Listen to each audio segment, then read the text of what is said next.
Good morning, everyone. Good morning.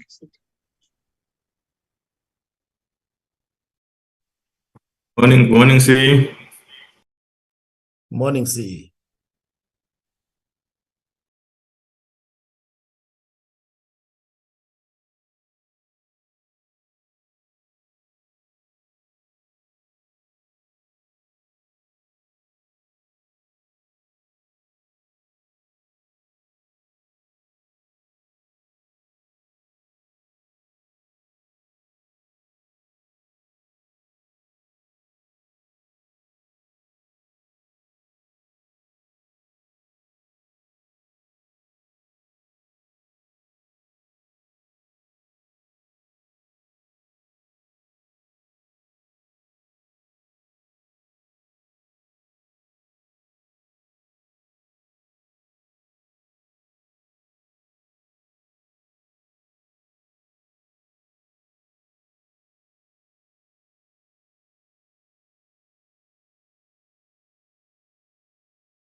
Good morning, Chairperson. Morning, Koliswa. Okay, we still have 2 members. Okay, Sure. thank you.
Hello, Chair.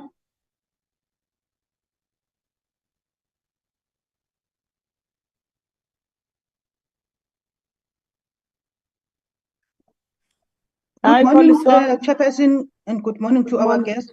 Chairperson, can I request iPad 1 and 2 to rename their gadgets, please? Because we want to know exactly who are those people. Gadget 1, probably it's mine. iPad 1, iPad 2. So you are iPad 1. Yeah. Okay. iPad 2, it's Lutando Butula. I did request, I actually sent a message on the chat. I don't know if the administrator could assist with that. I've been trying to rename it, but I'm failing. Okay, noted, sir. Okay. And Chairperson, we have yourself, Mr. Tseki, Dr. Mkize, and Mr. Malimaja. For now. Okay. I'm part of the meeting for Koliswa. Oh, And- and Chairperson. Makasini. Yes. And who's this? Yep. Yeah, Mkize. Okay. Dr. Mkize. Yeah. Yes, no. I just didn't quite get your question. I just heard you call me. Oh, no, it's not. No, we were it's just not me, announcing it's- people who are in the meetings. Oh, I see. Yes, okay. No, thank you very much. I just missed it and I didn't quite get Okay. No, that's fine. I'm here. Okay. So we no, can Good start, morning to all the Chairperson. members. Okay, thank Recording you very in much. progress. Honorable members, you're welcome to the second leg of the BRRR. On Wednesday, we have met with the Department Auditor General and Planning and Monitoring. Today, the agenda is as follows. Opening and welcome, observe the moment of silence for meditation, apology briefing by the entities, which is the main items on the agenda, and then we'll then have our deliberation. With that note, can I move for the adoption of the agenda, honorable members?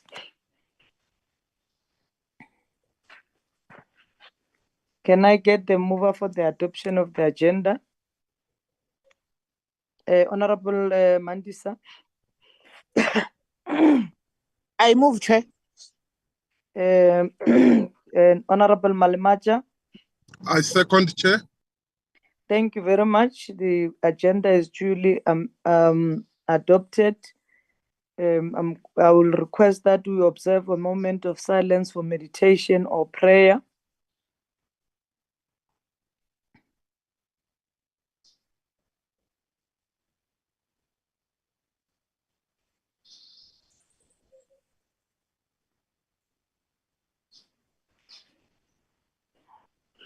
Thank you. The meeting is officially open, and I want to take this opportunity to welcome the DM and the chairperson of entities that are with us today, and the CEOs and their teams. I will therefore take this opportunity to welcome all our guests in the meeting. And as I've indicated, this is the second leg of the BRRR.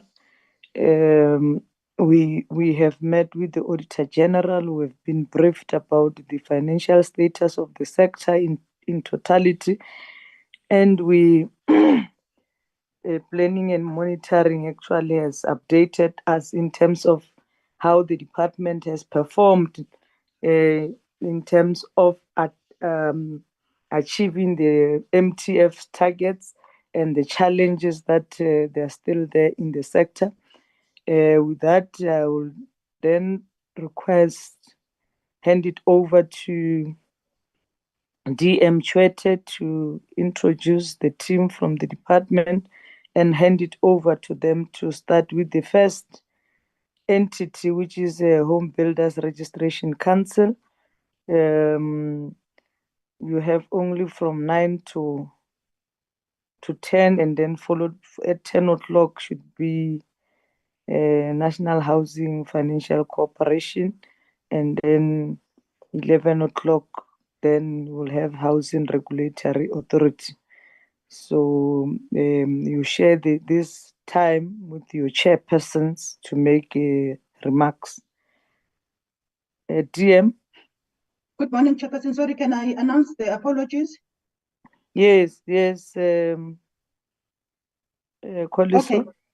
Okay, Chairperson, I received an apology from the Minister of Human Settlements, so you will not be able to join us today. And Mr. Heron And Dr. Kumalo is going to join us later. Thank you, Chairperson.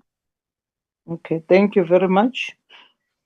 Honorable Malachi is in the delegation to Namibia.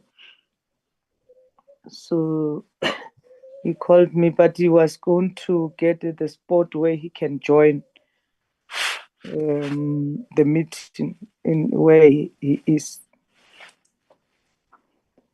Can we then, and then you forgot the apology, the standing apology of Comrade Honorable Masuta, which should be noted. Yes, Chairperson. Sorry, I forgot about that one. Okay, thank you very much. DM Chwete. Good morning, Chair. Good morning, all the members of the Portfolio Committee. Let me explain before I start, Chair, that I'm wearing a jersey, the Springbok jersey, in support of the Springbok. I don't mean to disrespect the committee, but they are playing on Sunday, and I wish them good luck. Thank you for the opportunity, Chair.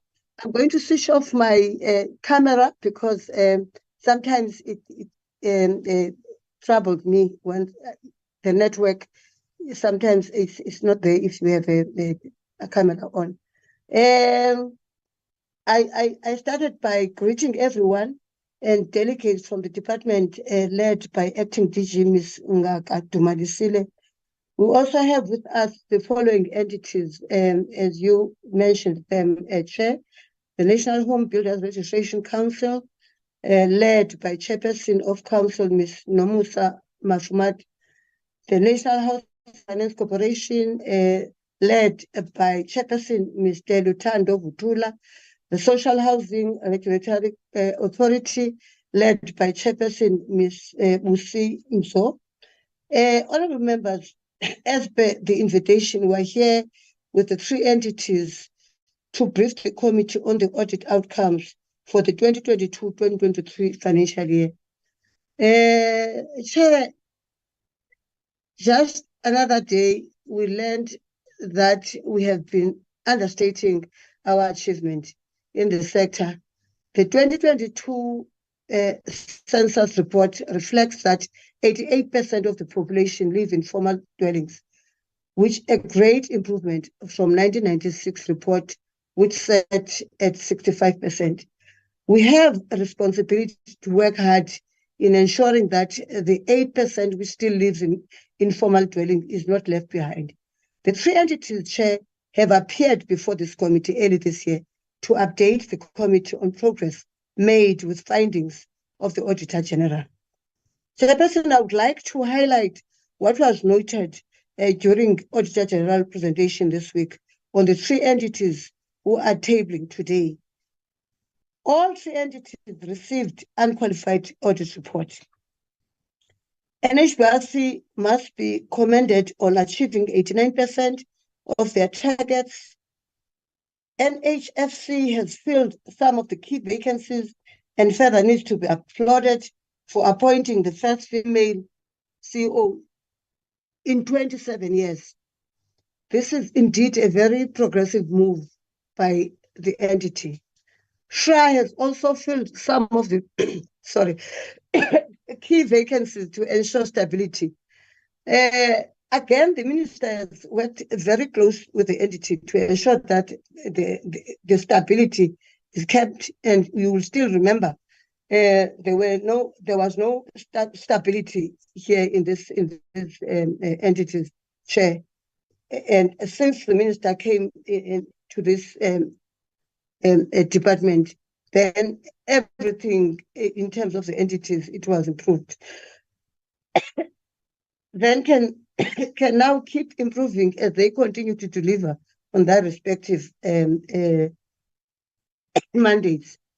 Chair, I know that I'm with the acting DG, and you've allowed us not to take too long. You have given us only 1 hour. And before I hand over to the first entity, I'm going to give acting DG to introduce her team. Thank you very much, Chair.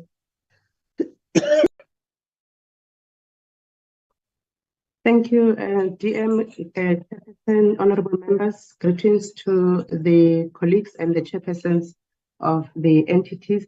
Chairperson, I'm accompanied by my colleagues, the CFO, Ms. Lucy Bele. I'm also accompanied by the acting DDG for Entity Oversight, Monitoring and Evaluation, Ms. Muraro Mutige. And I'm also accompanied by the support from the Office of the Minister, the Office of the DM, and the Office of the DG. Thank you, Chairperson. Thank you, Chair.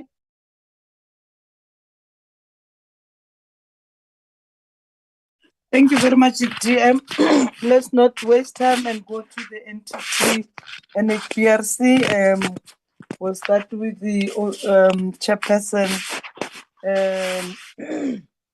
Mufumati, and then she will introduce his team, the CEO to take the person who's going to lead us in the presentation. Chair, you're welcome. Thank you very much. Our Honorable Deputy Minister, Sispem Chwete, Chairperson of the Portfolio Committee, Honorable Ms. Rosina Siminya, Honorable members of the Portfolio Committee, Acting Director General, Ms. Ngaka Dumalisile and your team, Chairpersons and CEOs of the entities here present. On behalf of Council, it is a great privilege for us to have this opportunity to present the annual report of the National Home Builders Registration Council for the 2022-23 financial year to this committee. As Council, we continue to discharge our responsibility of playing an oversight role as set out in the Act, in terms of which we were established as the entity. Honorable committee members, for the year under review, we are happy to report that we received an unqualified audit outcome, albeit with findings on consequence management due to the reported irregular expenditure. Management is working very hard on addressing the issue as we are working towards attaining a clean audit, which is our target as the entity.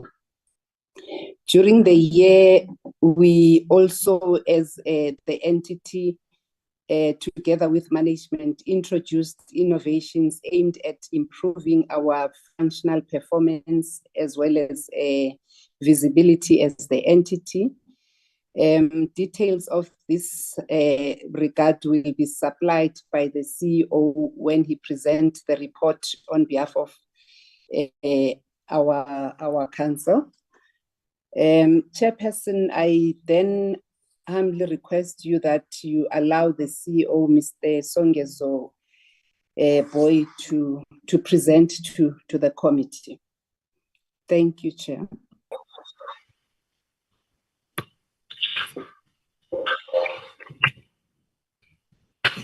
Thank you, Chair, and good morning, Honorable Chair of the committee, honorable members of the committee, DM Chwete, the chairs of the other entities, my fellow colleagues from the other entities, and the colleagues from the department. Indeed, Chair of the committee, it is an honor for us to be engaging the committee on the performance of our entity for the year 2022-23 financial year. The annual report was submitted, and for the purposes of engaging the committee today, we've summarized the annual report into these few slides. With me, I've got our Chief Financial Officer, Ms. Temlin Bauer, who will talk to the financial performance of the organization, as well as the audit outcome, and more importantly, highlighting on what the Chairperson of Council has indicated which is what stood between us and achieving a clean audit, which is an issue around consequence management. Now, that speaks to irregular expenditure that we are carrying or reflecting in our annual report dating back to 2011. But the CFO, we will talk to that. So in terms of what we are going to be covering in the presentation, we'll look at the high-level performance overview, the key highlights for our entity, performance outcomes. In those performance outcomes, we will be looking at a 5-year performance period. The CFO, will then deal with the financial performance, the audit outcomes, and then the recommendations. So just to add on what the chair has touched on, there are a number of initiatives that we embarked on as the NHBRC. I think the one that sort of changes the face of who we are is the Housing Consumer Protection Bill. Currently, the process now is with the NCOP. The second one, as the NHBRC, we launched a digitization program where we are looking at adding an additional channel in terms of how we interface or interact with our stakeholders. So the partner that we partnered with in deploying these e-services is SETA. So in the year under review, we completed phase 1, which speaks to registration of home builders as well as renewals. We are now in the year that we are on, moving into the next phase. Now, the next phase now will then deal with enrollments, complaints, and conciliations.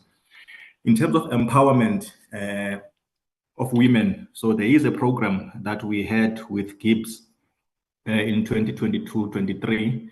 We had a graduation ceremony in December where we had 105 women who graduated from that program. So now we are in the process of sort of tracking in terms of where they are in terms of those businesses that they own. We also introduced some initiatives in terms of the training offerings that we offer for designated groups. So as legislated by our act, we are mandated to train home builders who are registered with the NHBRC to ensure that we create the necessary capacity and ensure that they are empowered in terms of the technical skills that are required for them as home builders. What we've then done, we've also expanded now our offerings to look at training offerings for designated groups. So in this category, we've then added women, youth, people with disabilities, as well as military veterans. But I will talk to those numbers when I get to those slides.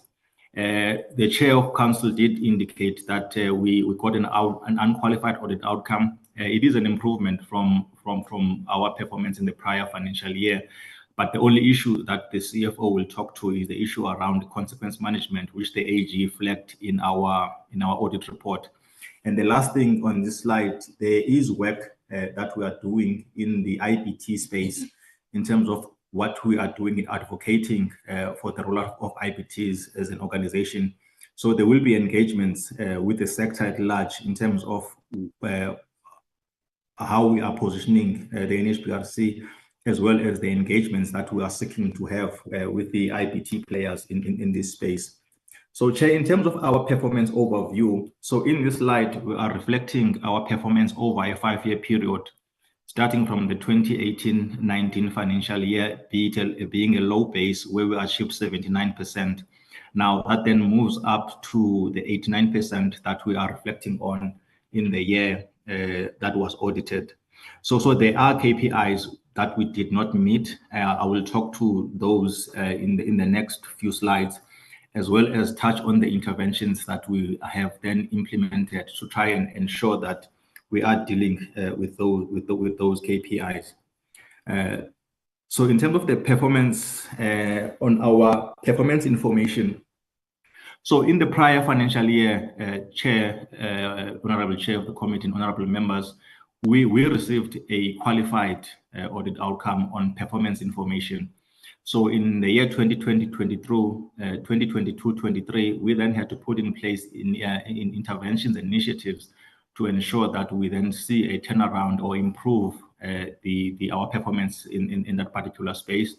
So in terms of how our APP is structured, we've got the 3 programs, Program 1, Administration, which then looks at all the other support functions within our organization. Now, Program 2 and Program 3, those then find expression in terms of the mandate of the organization, i.e. the regulation of the sector, as well as consumer protection through some of the offerings that we have as an organization.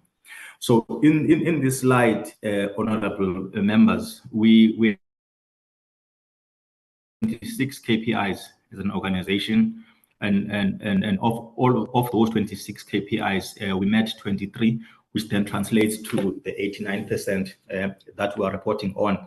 So when one then compares that 89% to the prior financial year, we would appreciate that we've dropped in performance. In the prior year, we reported on 93%. So I will touch on those KPIs that we did not meet. So in Program 1, honorable members, we had 8 KPIs in Program 1, which is the administration program. Now, the KPI that we did not meet in this program is the KPI that speaks to the procurement set aside for companies that are owned by people with disabilities. So in terms of the target that we had set for ourselves, we had set ourselves a 5% target. However, in terms of the actual performance, we achieved 1%. So there were challenges in terms of sourcing of suppliers through CSD. We then had to have an intervention, which then comes to fruition in the current financial year, where we had a supplier day reaching all relevant stakeholders in terms of then trying to empower them and making them understand in terms of the various designated groups that we have, as well as us putting those interventions to achieve those targets. So when one reflects on the 2 quarters that we've seen in this financial year, we have been able to then recover and then meet all of those 4 KPIs in as far as procurement is concerned. Now, moving into the second program, Chair, which is then the core of what we do as the NHBRC. Now, in this program, we're looking at regulation. Now, how do we then regulate the sector? So we do register home builders. Now, part of the registration process is for us to test competence of these builders that we register. And also the builders who are registered with us, they then have to renew. So one of the these 2 KPIs on the current slide that I'm reflecting now speaks to the registration and renewals.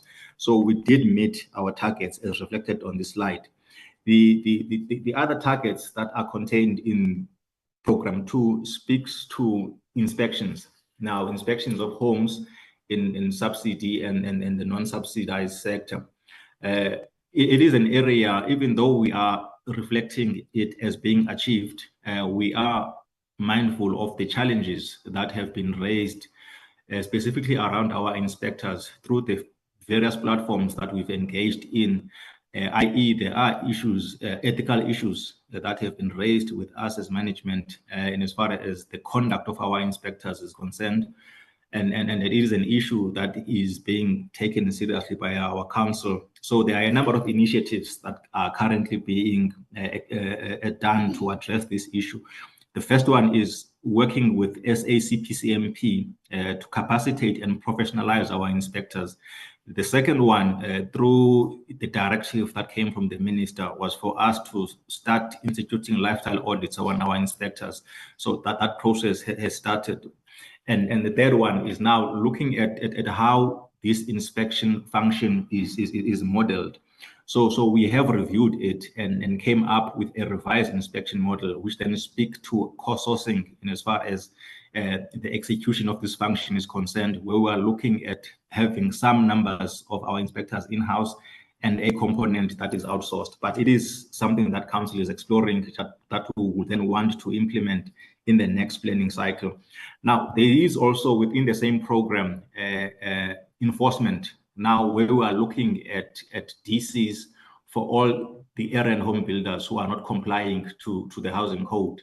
So in this instance, we did not meet our targets in those 2 areas due to some delays that we experienced at the start of the financial year, where we are still undergoing a process of establishing the committee that looks after this function. And the next one, honorable members and honorable chair, speaks to what I touched on earlier, which is the training offerings that we offer as an institution. Firstly, looking at what we are mandated to train, which is those home builders who are registered with the NHBRC. And then also now looking at how we've then expanded that offering to look at creating capacity within the sector by focusing on training initiatives to the various designated groups, youth-owned companies, women, military veterans, people with disabilities, and technical professionals within the sector as a whole.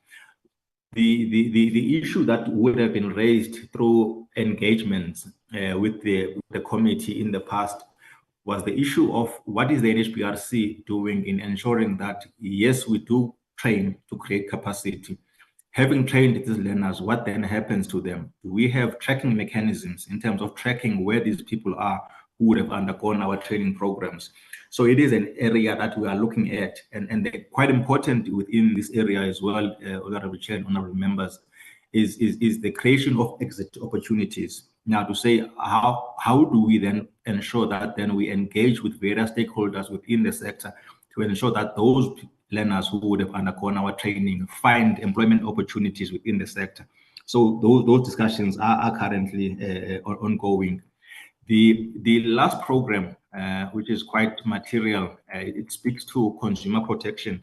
Now, we are protecting consumers through the warranty fund that we have as the NHBRC. So in this particular space, we're looking at the enrollment of homes, both subsidy and non-subsidy, and projects as well.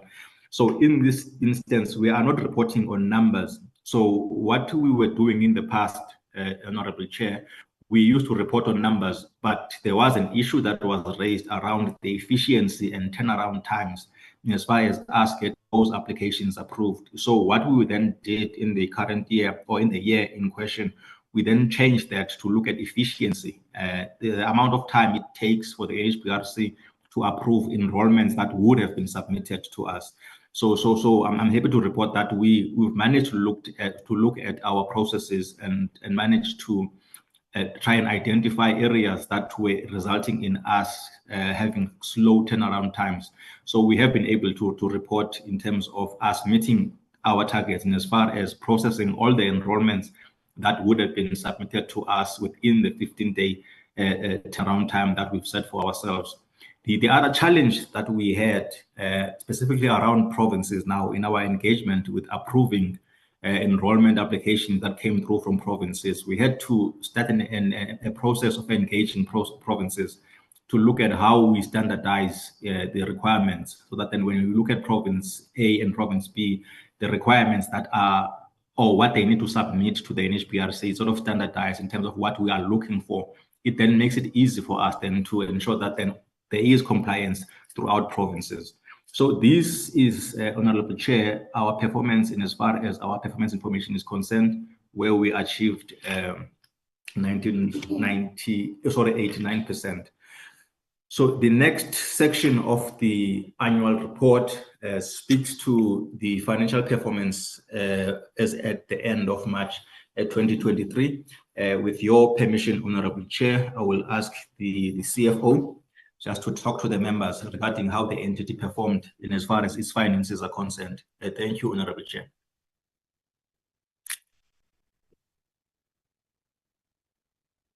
Thank you, CEO, and good morning, Honorable Chair of Portfolio Committee members, our DM, Acting DG, and colleagues from entities and the department.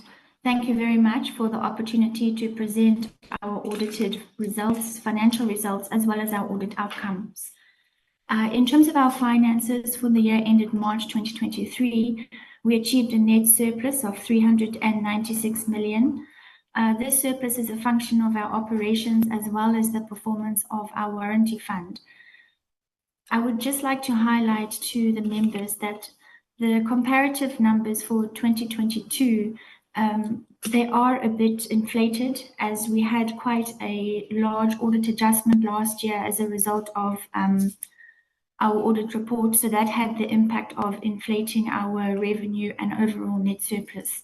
So the numbers aren't particularly comparable year on year. We had a growth in our investment portfolio of 489 million. This was below the prior year performance due to the performance, particularly in quarter 1 and 2 of the previous financial year of our investment portfolio. After actuarial adjustments, we have a total income of 751 million. The entity had an operating loss for the financial year of under review of 92 million. Again, the profit shown, operating profit in the prior financial year was inflated due to a reversal of one of our technical actuarial provisions. We had an increase of our expenses around 2% from 828 million to 844 million for the financial year. This slide shows a comparative in each for the last 5 financial years. It highlights our main revenue streams, coming to our total revenue, as well as our major expense line items, showing the operating loss, and then at the bottom is the performance of our warranty fund. I think it highlights the anomaly of the prior financial year. If you look at the total revenue of the 1.4 billion, as I mentioned, the result of the technical provision. So this year brings us slightly more in line with the prior financial years, albeit 2020, 2021 was impacted by COVID. So the results of our actuarial valuation actually decreased our premium revenue for the year. We were sitting on 757. After the actuarial result, we landed up on 645 million. Our operating expenses around a 2% increase from the prior financial year. I think in essence, we honor existing contracts that we have in place, and we also do negotiate discounts to try and keep our operating costs as low as possible. Our balance sheet is largely a reflection of our assets for the warranty fund, as well as the liabilities that make up our liabilities in terms of our protection for our housing consumers with respect to the warranty fund. So we have managed to maintain a strong balance sheet. With regards to the Audit Outcomes Committee, this is an extract from our management report from the Auditor General. The column in the middle, the movement, the green arrows represent an improvement from the prior year, and the yellow arrows represent that basically we stayed the same and we didn't regress or improve in those areas. I think a positive achievement for us was the increase in the quality of the financial statements, as well as achieving unqualified opinion around our performance information, which we have not been in a position to achieve in the prior financial years. Also the increase or the increased performance, or better performance rather, in terms of our compliance with legislation.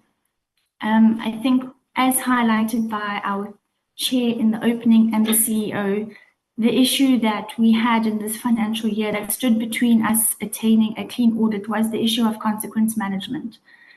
We have in opening balance of irregular expenditure that has been with us for some time. It arose during the 2006 and between 2006 and 2011 financial years. During the 2022-2023 financial year, we did submit a request to National Treasury to have this irregular expenditure condoned, and we were not successful in that. So we have already started in this current financial year. It has now been referred to our board to either condone or remove. So those processes are underway, and as mentioned by the chair, we are working really hard to have some movement around the consequence management and try and clear or reduce that balance that has been with us for some years. We believe that will assist with improving our audit outcome. We also have an audit plan in place to make sure that we keep on, that we keep our areas that were reflected as green and we don't regress in any of the major areas that will stand between us achieving a clean audit. So this is just a summary. As mentioned, we did manage to obtain an unqualified audit opinion on both our financial statements as well as our performance information. Thank you very much to the committee. That was the end of my presentation. I would just like to hand back to our chairperson for closing remarks. Thank you.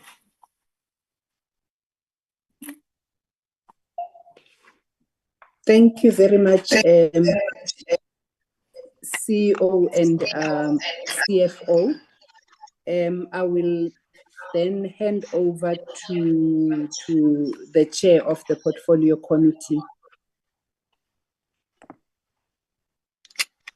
Thank you very much. The second entity in line with the adopted agenda.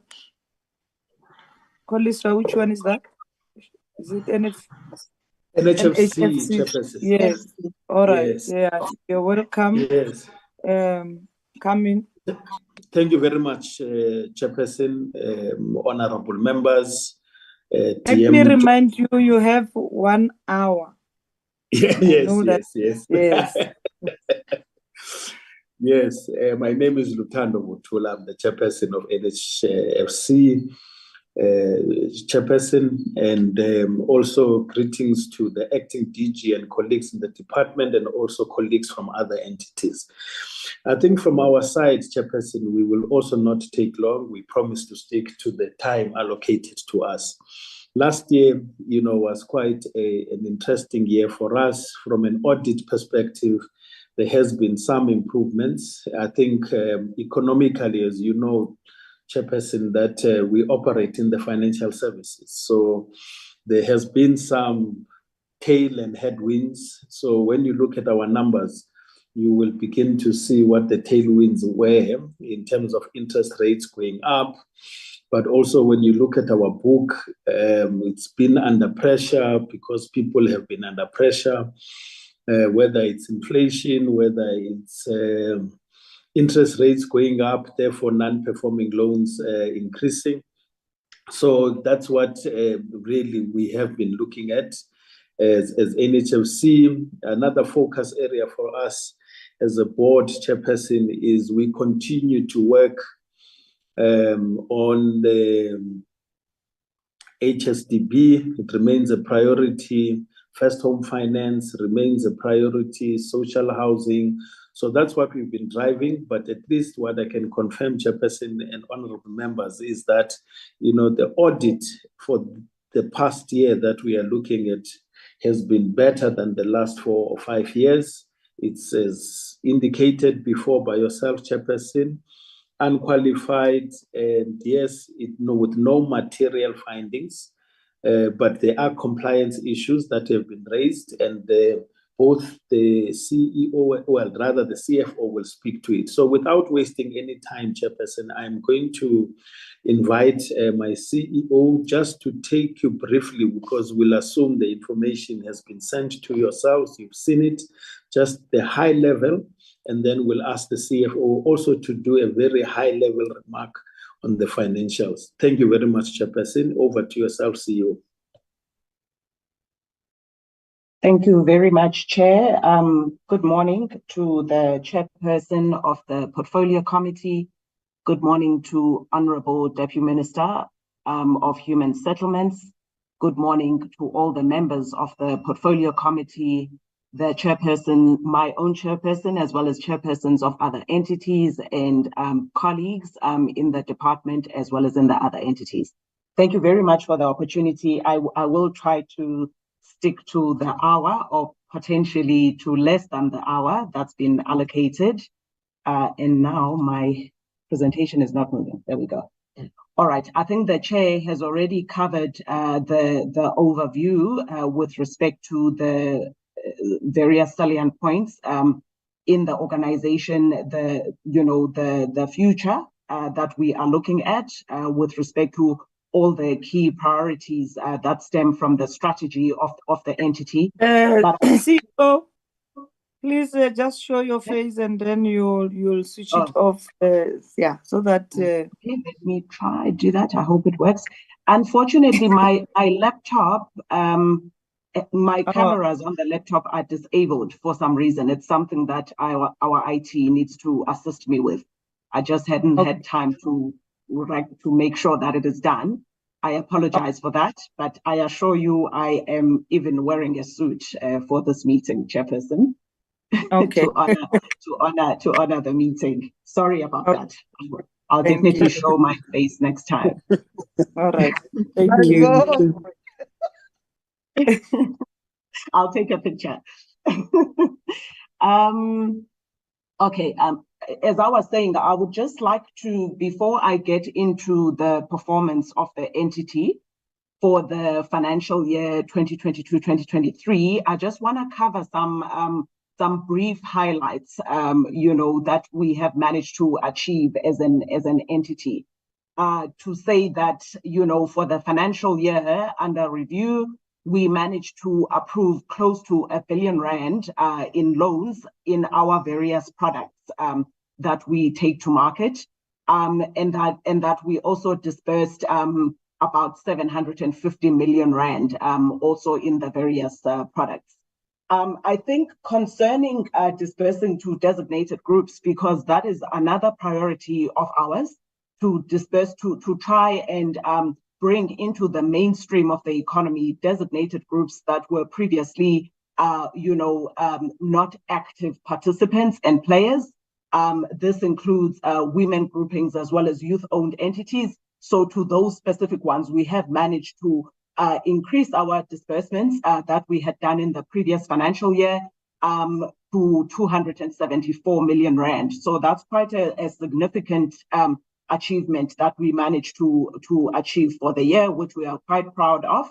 And then concerning our first home finance program, just to also report that, the value of approved, or the number of approved applications increased by 46%, moving from 2,935 to 4,283 for a total value, which also increased from 166 million to 286 million for the financial year. And that also the number of subsidies that we dispersed, increased from 3,268 beneficiaries that received the subsidy to 4,107, with the resultant increase also in the number of values. Concerning our enterprise development efforts, we managed to, to spend money with SMEs to the tune of 140.3 million for the financial year. And the beneficiaries of this were 123 SMMEs that are Black-owned, and the subset of that 123 that pertains specifically to women was 42 women-owned contractors, and what pertains to youth-owned contractors was 15. So these numbers are numbers that we are quite proud to highlight to the committee that we managed to achieve for the year. And then regarding, again, some of our key milestones, is that the NHFC, as the Honorable Deputy Minister alluded to, appointed its first female CEO in its 27-year history. And that is the person that is delivering this presentation to you this morning. And that concerning our flagship, first home finance program, what was previously known as FLISP, the finance-linked individual subsidy program, we did a name change, and the minister launched this introduction of the new brand name for the program to First Home Finance in February of 2023. And what this does is firstly, it clarifies what the program aims to achieve, which is the provision of access or facilitation of access to beneficiaries' first homes, right? It also obviously improves accessibility of members of our society who are in the lower echelons of earnings, because, as you know, this is a program that targets people that earn between 3,501 rand per month to 22,000 rand. The government, through us as the implementing agency, basically makes available this individual subsidy for people that do qualify in order for them to access their first homes. I think previously this particular program was actually, designed to facilitate access to mortgages of these beneficiaries that I've highlighted. But what has now been improved is that, we are now also able to implement access towards this subsidy for non-mortgage products. As we have experienced as the NHFC, typically the people that have managed to qualify for mortgages, it's people that earn above 15,000 Rand, which means that, for the kind of housing stock that is available in the market, that can be mortgaged, right? For people that earn below 15,000 Rand, they have not actually benefited from this particular scheme because mortgages are just not being made available for people that are very low earning in the economy. We also couple this up with the launch of a portal, a digital portal that is in order to ensure that the applications, for this first home finance subsidy can also be processed digitally instead of people having to come in physically into the National Housing Finance Corporation offices in order to lodge their applications. So this portal was also launched in February. And currently, because we can also now process non-mortgage related products in order to access this program, the system is further being developed. The portal is being further developed in order to be able to, to process applications for the non-mortgage products that come to the NHFC as well. The organization has further, made enhancements with respect to protection of the information of the organization, as well as ensuring that we safeguard the organization from a cybersecurity point of view, in line with the strategy of the organization, as well as global trends. Given the fact that we are soon to migrate to become the Human Settlements Development Bank, it becomes outright important for us to maintain a very heightened security posture. And we are already walking that journey to ensure that by the time we become the HSDB, obviously, once now we have the name bank attached to us, we will definitely become a target for cyber criminals. And so we are just making sure that by the time we get there, we are fully secure. I mean, it can never be foolproof for any entity, but we are implementing best practice and ensuring that as far as possible, we do everything in our power to ensure that we safeguard the business. And then with respect to the monies that we have already committed to clients, we sit at the end of the financial year, we sit with 2.6 billion Rand in commitments to clients. And once we get to the finance section, we will break down what those commitments actually look like. It's also important for us, to ensure that leaders are developed in the entity. The entire leadership team, so the executive committee of the business, quite a number of them have coaches that are attached to them, just to ensure that they receive the necessary support in them effectively being developed as effective leaders in the organization. But we do also have candidates that are in the succession pool, and they are actively being mentored in the organization. We've also implemented a graduate learnership as well as a chartered accountants program in the organization, whereby we are training chartered accountants, or rather individuals that have recently qualified to become fully fledged chartered accountants, so that have got the theoretical standing to get the practical experience, and we are taking them through a program. We were accredited by SAICA earlier this year, and we already have an intake of these individuals. Concerning the monies that we've managed to leverage from the private sector through our initiatives, so for the equity stakes that we hold in institutions such as TAF, Housing Investment Partners, as well as International Housing Solutions, we have managed to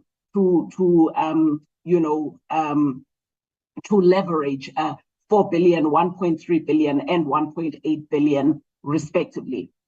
And then with this slide, I'm showing you how the entity has performed over the last 5 financial years.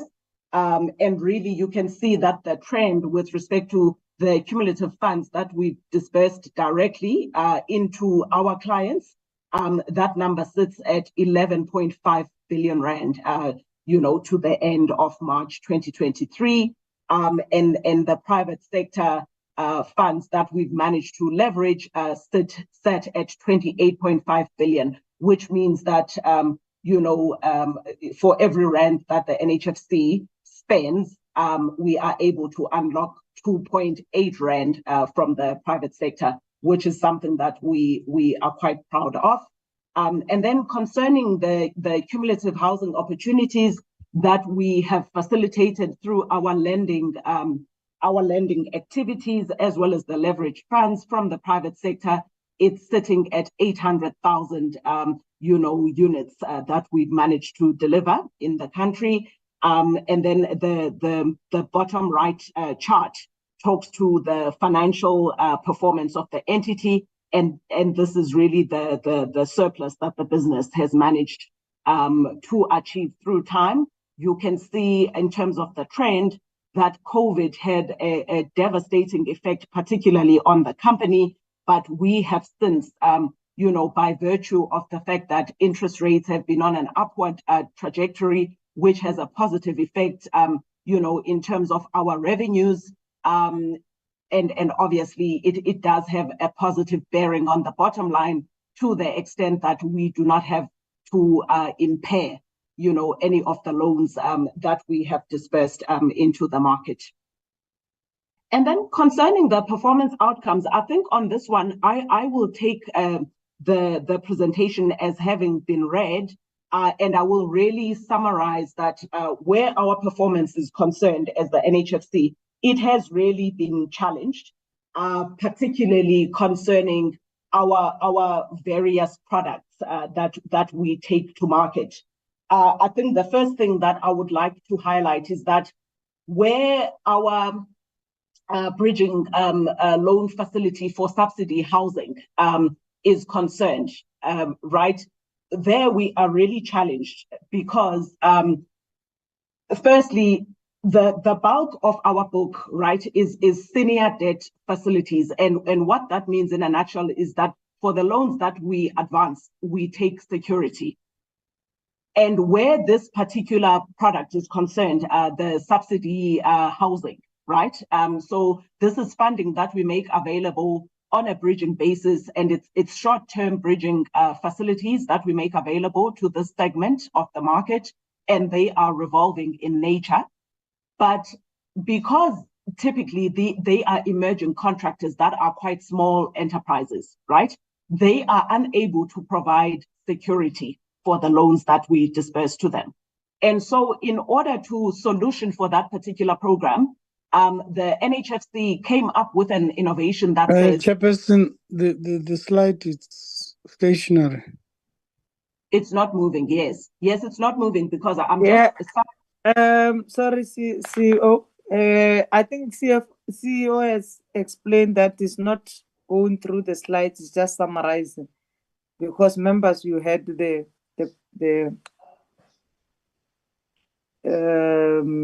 presentation. Thank you, Chair. Okay, thank you. Okay, thank you, Chair. I'm just going to highlight the challenges that have resulted in the kind of performance that you've seen in the slide, as well as in the integrated annual report. So I was just talking again about the subsidy program. So they are unable to provide security. So we solutioned by saying, let's rather, implement an irrevocable undertaking, approach to the situation. And what that means, because contractors, right, get paid upon achievement of milestones. However, they typically never have the capital to be able to break ground in the implementation of these, BNG developments, right? So the NHFC can come to the party with respect to providing them with that capital, with that working capital, to be able to break ground and deliver on the first milestone, right? So we provide them with a bridging loan facility, but then what we've put in place concerning this irrevocable undertaking is to say to the awarders of that contract, they need to provide permission for a new bank account to be opened up that can be administered by the NHFC, such that when the contractors get paid upon the achievement of that first milestone, the NHFC then is able to take back its own monies that are due to the NHFC, and then the contractor gets the rest of the monies. But because the facility is revolving, once we've taken the money, we then redisperse that money to the contractor such that they are able to get to the next stage of the milestone so that they can get paid again. So where we are finding difficulty is that the awarders of these contracts are refusing to do that, to provide this irrevocable undertaking. And that is something that we are engaging our department on with respect to getting them to assist us on this, because ultimately, delivery of this BNG housing is being compromised because of this challenge that I'm highlighting. So that is the first issue. The second issue, again, that is impeding progress is pertaining to social housing.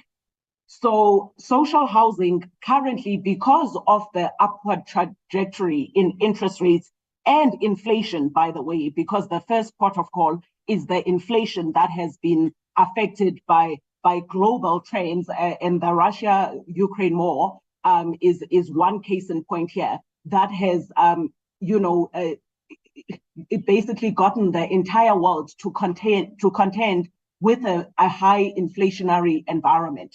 And obviously, because we are also we are part of the global village, this has not spared South Africa. So what you find is that building costs have escalated, and obviously the response of our own Reserve Bank, because we are an inflation targeting regime, they running an inflation targeting regime, their response. I'm sorry to disturb. Sorry, Azola. I'm sorry, Chair, I know it's your meeting, but I wish you could speak to the slides, because all what you're saying is, you have read that I would like you to speak on these reads. And yes, thank you. Speak to the slides so that we could understand what you say. Sorry, Chair, for taking over your meeting. I'm a little bit confused. Thank you. Okay. All right. I think I'll just skip through this and go straight to the products. Okay, I've spoken to this one, the bridging finance one. And then concerning social housing, so where social housing is challenged at the moment, and for the year we've done okay, but I think we are not gonna do okay going forward because of this, of the costs that have escalated that effectively they render the social housing product within the NHFC, financially unviable. And so really, because, the costs have escalated and there are certain projects that have, as a result, been blocked, right? Precisely because they were approved prior to the, to the increment in terms of the CCG. Those projects, we are again going to be having engagements around getting some of them unblocked, because ultimately the way that they are going to solution for it is they are going to wait for the, for the CCG approvals and accreditations to lapse, because they are just financially unviable.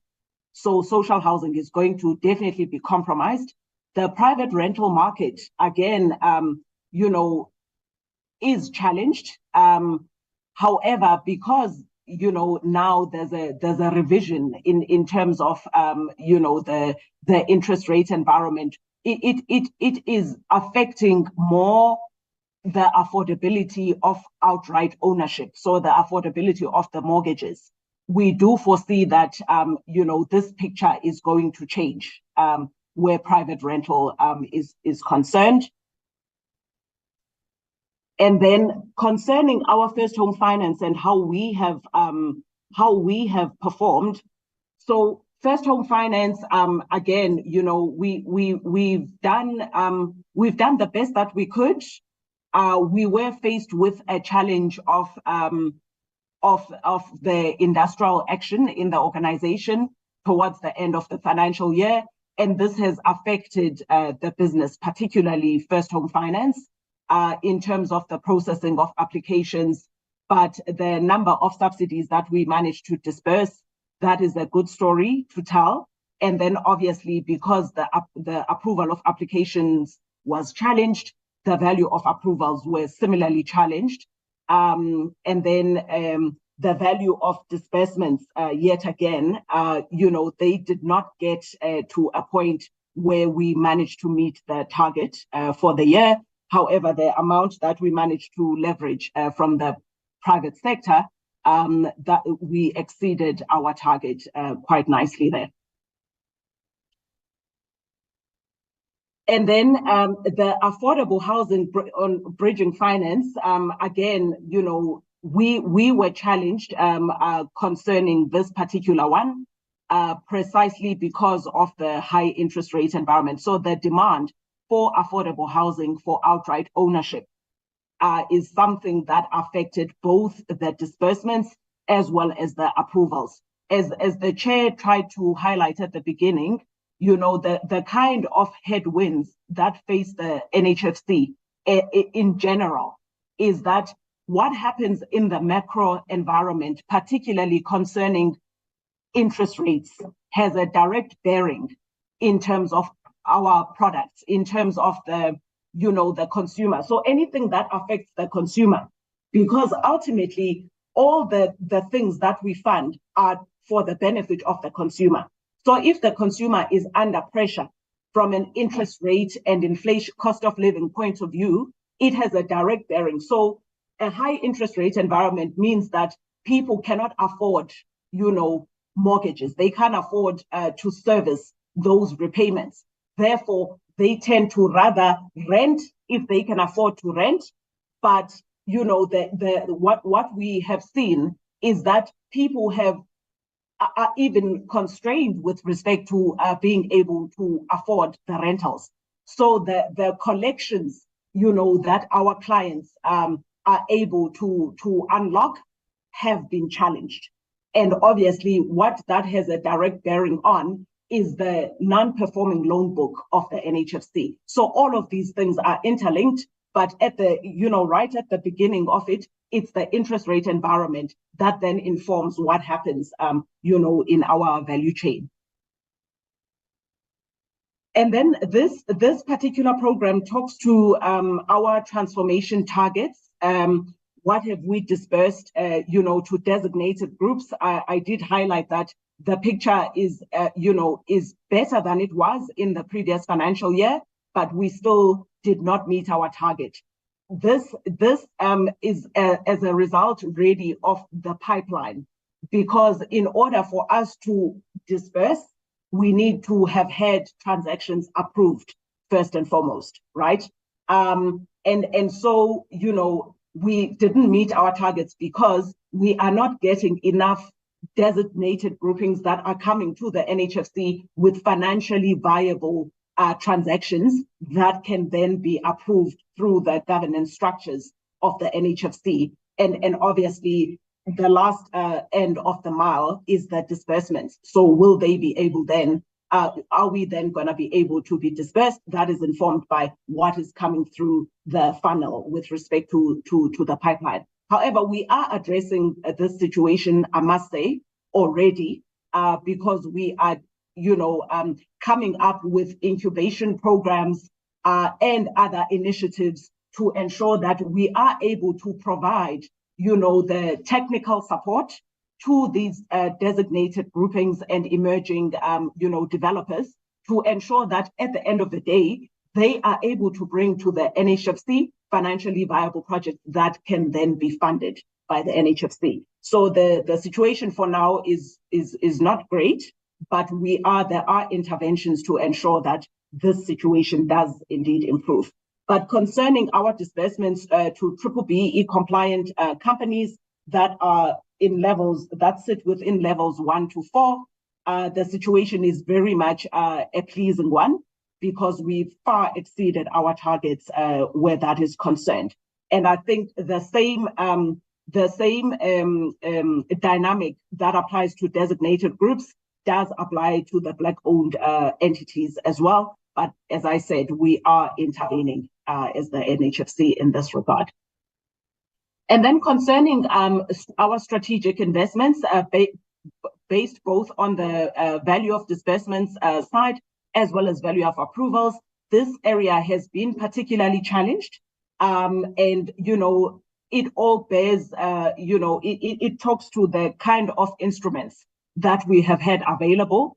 Currently, the team is busy, you know, coming up with different instruments that ultimately we will ensure that we are, as the NHFC, able to come to the party in terms of improving financial viability of the projects that are brought to us by particularly emerging developers, so that we will be able then to support them, even financially. So apart from the non-financial support, the initiatives that we are putting in place, we are also making improvements on this particular score to ensure that we do indeed provide the necessary support that a DFI is supposed to provide where there's been market failure.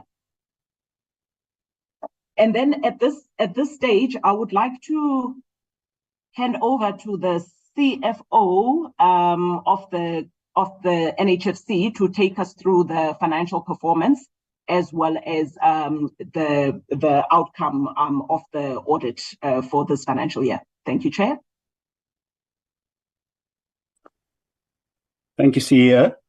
Yeah, in terms of our financial performance, as you can see, we achieved well ahead of our budget in terms of profitability. This was partly due to higher interest rates being achieved than we expected, due to the Reserve Bank increasing rates more than expected, or than we expected during the budgeting process. We've also had savings on our impairments and our bad debts, which helped. And then also our operating expenses were under control, which led to this 60% achievement above our budget.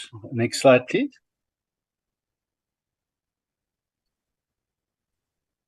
Not sure, it's frozen. Oh, there we go. There we go.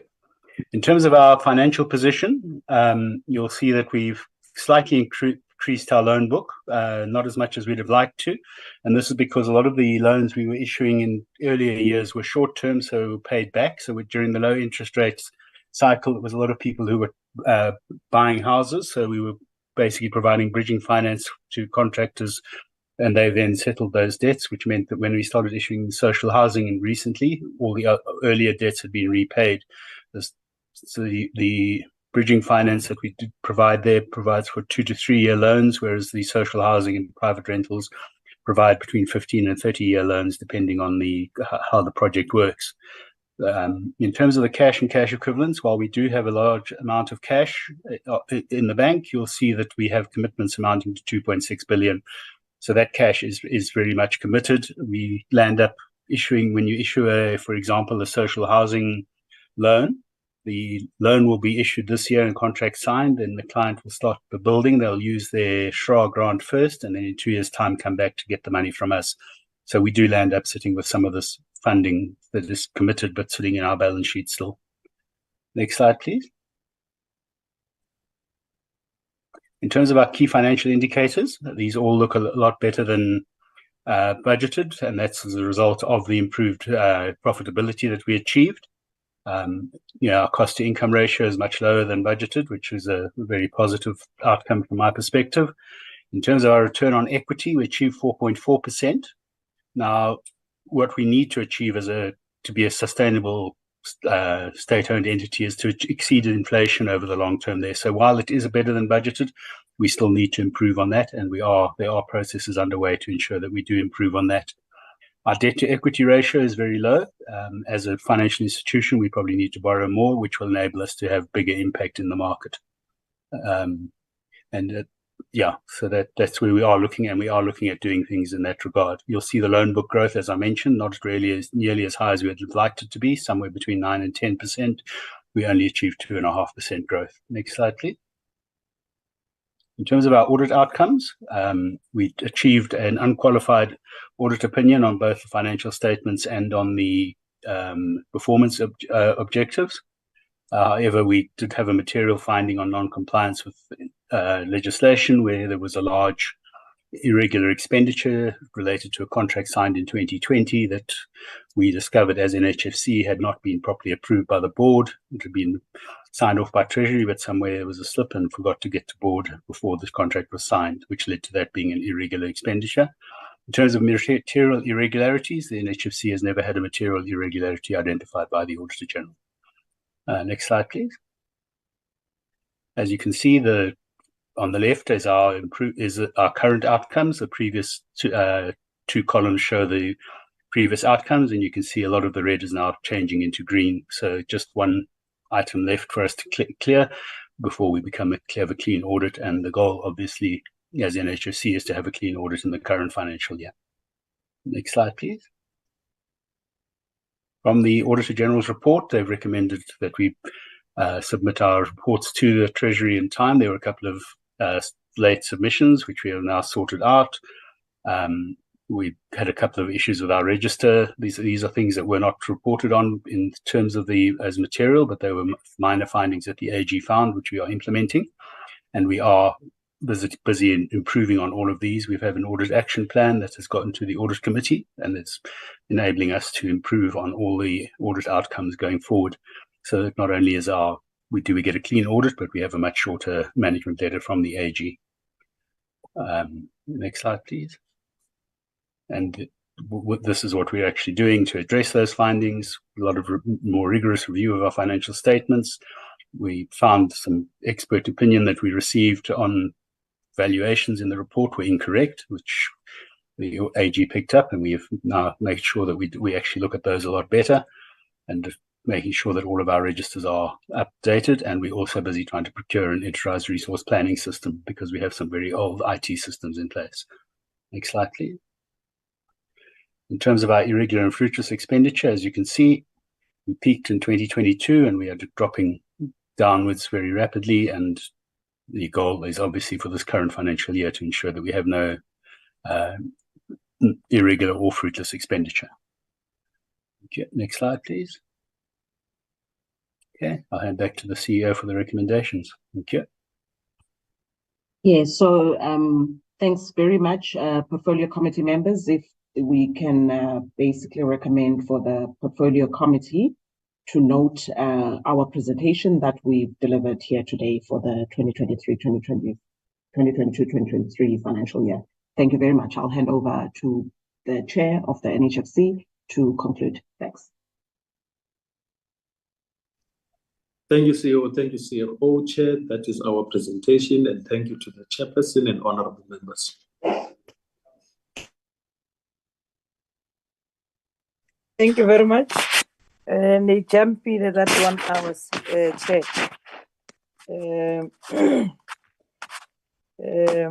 Let's welcome the SHRA.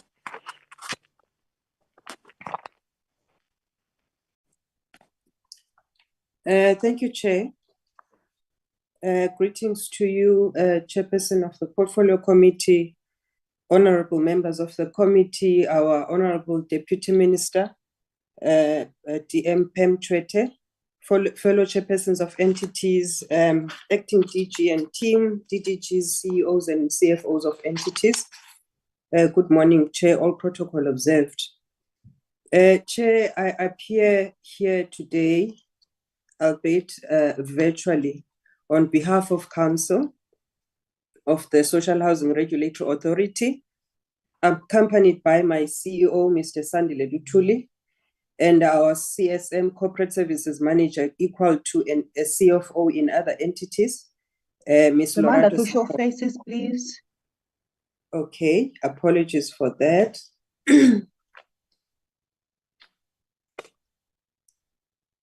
Can you see my face, Chair? I'm not sure if it's... Yes, we can see. Okay. All right. Okay. Yeah, can close it. Yeah, okay, thank you. Thank you. Chair, thank you for the opportunity to present our annual performance report to you. Our CEO will be presenting the non-financial performance of the entity, while the CSM will be presenting the financial performance, also including the audit outcome. Suffice to say, Chair, that the outcome that we received as this entity is an unqualified audit opinion with some material findings. Chair, whilst the performance in itself represents a drop from the previous financial year of about 3%, for the large part of the financial year, I must say we had a vacuum in our leadership. Chair, our CEO actually joined us just 2 months before the end of the financial year, and whilst our CSM only joined us in August, which is about a month or two ago. And at face value, Chair, 58% does not sound too convincing. However, I would like to bring it to light that the targets, which are the main targets linked to our core mandate, which is to deliver social housing units, we have met those. And in those that we have not achieved, Chair, 7 out of the 11 are actually new targets, which we are set to work on robustly going forward, Chair. Chair, I'd look also to state some of the challenges that we have as an entity in the operating environment, in that I think it's well known that economically, as a whole country, we are not doing well. There are financial constraints, Chair, escalating costs, inflation, which therefore affects the affordability of either the rentals of these units or affects the building costs in us developing the units of social housing. Whilst on the other end, Chair, we face a social challenge with the construction mafias that would usually cause havoc in our sites during our development, Chair. But however, as the council, we have prepared some working documents or policies that we are going to address some of these challenges that we've had going forward. And at this point, Chair, I'd like to hand over to our CEO, Mr. Sandile Lutuli, to take us through the presentation. Thank you, Chair.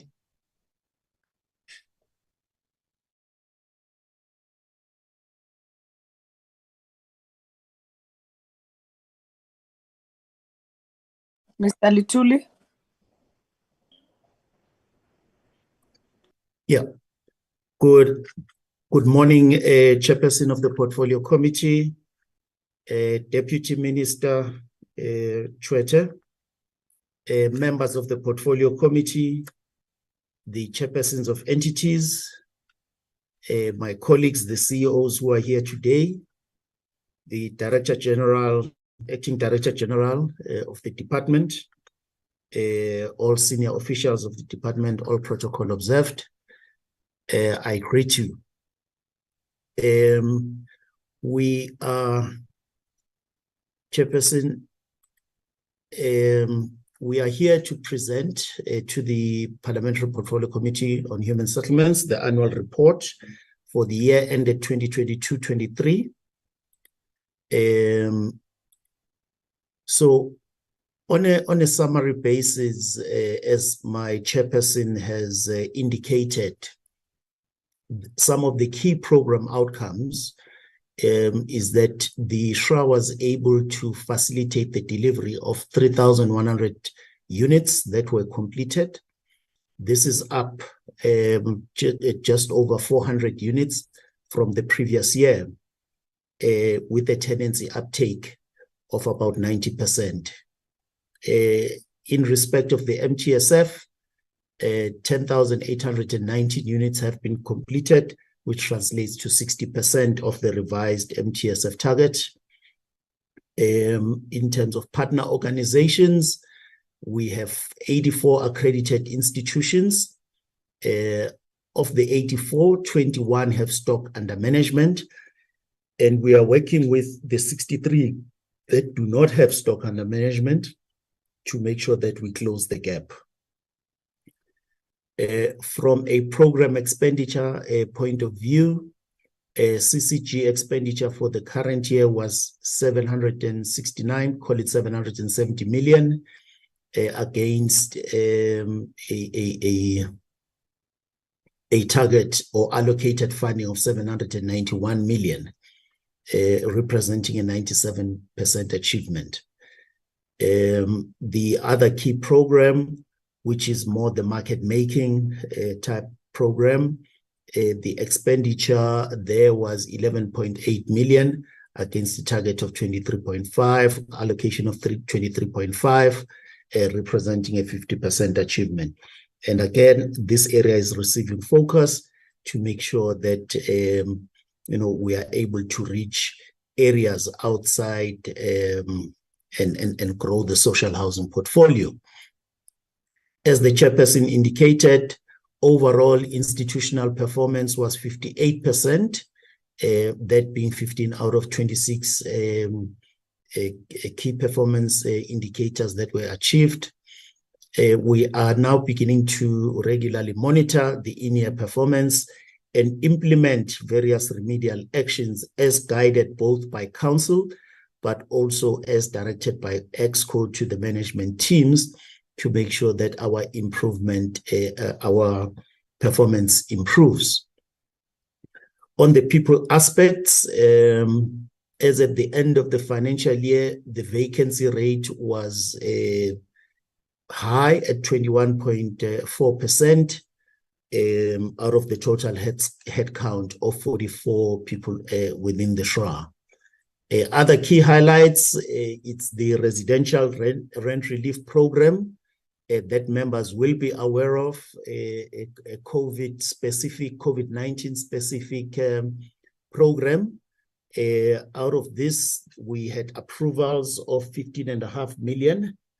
This is 7 times what we were able to achieve in the previous financial year.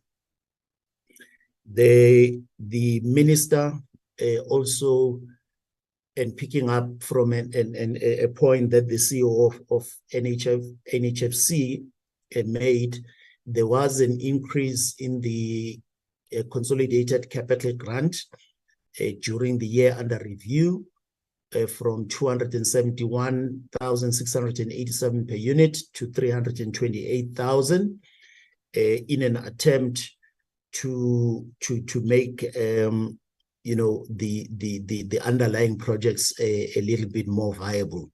It's an allocation that we welcomed during the year. In this slide, we demonstrate over the period what has been achieved, specifically in the current year. As members can see, we approved 3,123 units and implemented or completed 3,182 units. The difference, obviously, those ones that were completed would have been from prior years, but what we approved in the 22-23 financial year is what we are implementing now in the 23-24 financial year. But over time, as members can see, the portfolio under management or under regulation has grown from 32,000 to 44,000, and that's largely driven organically by the number of units that are actually being delivered. So at the end of the day, this 3,182 that we completed this year, when it gets tenanted, will increase these numbers as we go along. The staffing trends, we had 44 staff members as at the end of the financial year, and the racial profile is as indicated here, 78% African, and the remainder of 22% spread amongst the other racial groups. From a governance perspective, at the end of the financial year, our council was fully constituted with 2 additional members who serve in the Audit and Risk Committee. Within council, there were 2 resignations in the year under review. and the CEO was appointed before year end, as indicated by the chairperson, and the corporate services manager started with us, albeit after financial year end. Chairperson, from a performance perspective, in this slide, we indicate, we zoom in on the areas where, there was underperformance. In our core mandate, we had 11 indicators, out of which 6 were actually achieved. On the transformation mandate that the department has given us, there were also 11 indicators and 5 were achieved. So from a contribution factor to the overall score of 58%, the core mandate contributed 23%. And this categorization or classification focuses us on how do we move this 58% to become 80% and even higher. So as the executive team, that is what we are currently working towards. This slide provides a further breakdown on a program level, but importantly is that what we are beginning to see is a downward trend in terms of performance, and that is what we must begin to reverse as an institution, and that is part of the core responsibility that the SHRA Council has given me to reverse this trend to the heights that we were able to achieve back in 2017, 2018, and even surpass that. From a grant expenditure level, as indicated earlier on, the year under review, from an allocation point of view, 791 million and 769 that was actually spent. Overall, the 97% utilization of our grants.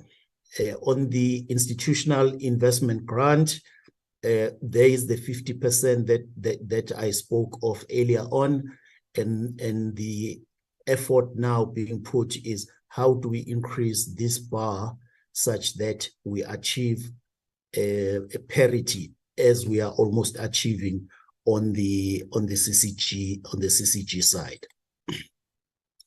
Chair, on this one, we zoom in on the specific indicators, and I will focus very much on where we did not achieve.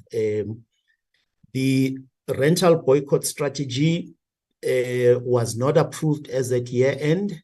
It has since been approved and it is being implemented at the moment.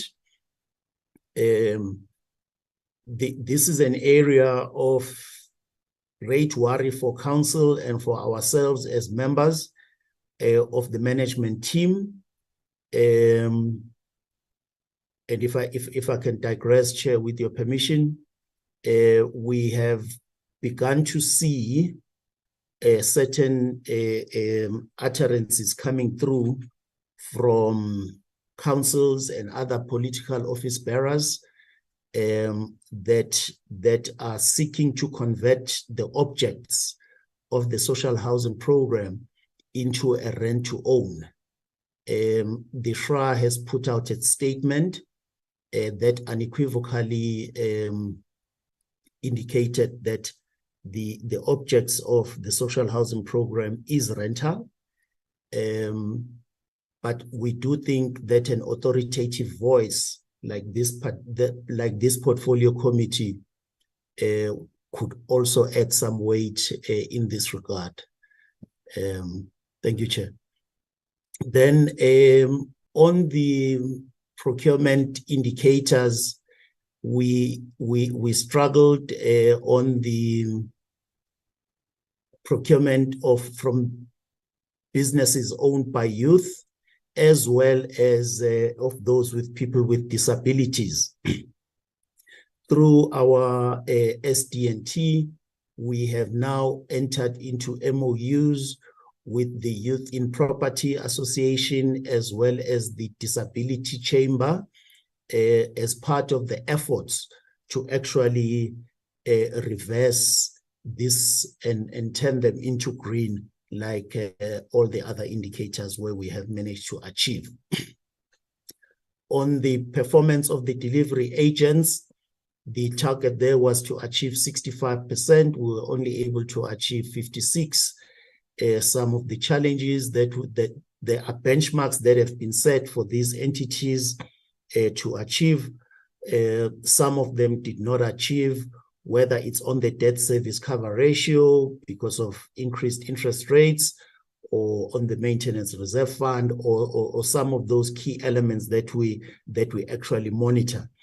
But greater effort again is going into our compliance, accreditation, and regulation function, which is the custodian of this particular indicator. The accreditation of capital grant applications was 40%. As at year end, we had achieved 25%, representing a deviation of 15%. But Chair, I can confidently report that in the current year, we have not only have we achieved on this, but we have surpassed the current year target in terms of this. The social housing intervention plans, there was a 75% achievement, and nothing was achieved in this regard. The primary reason here is that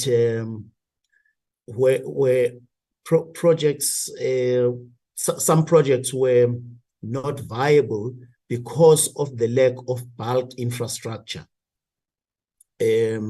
So as a result of that, those interventions could not bring the projects across the line.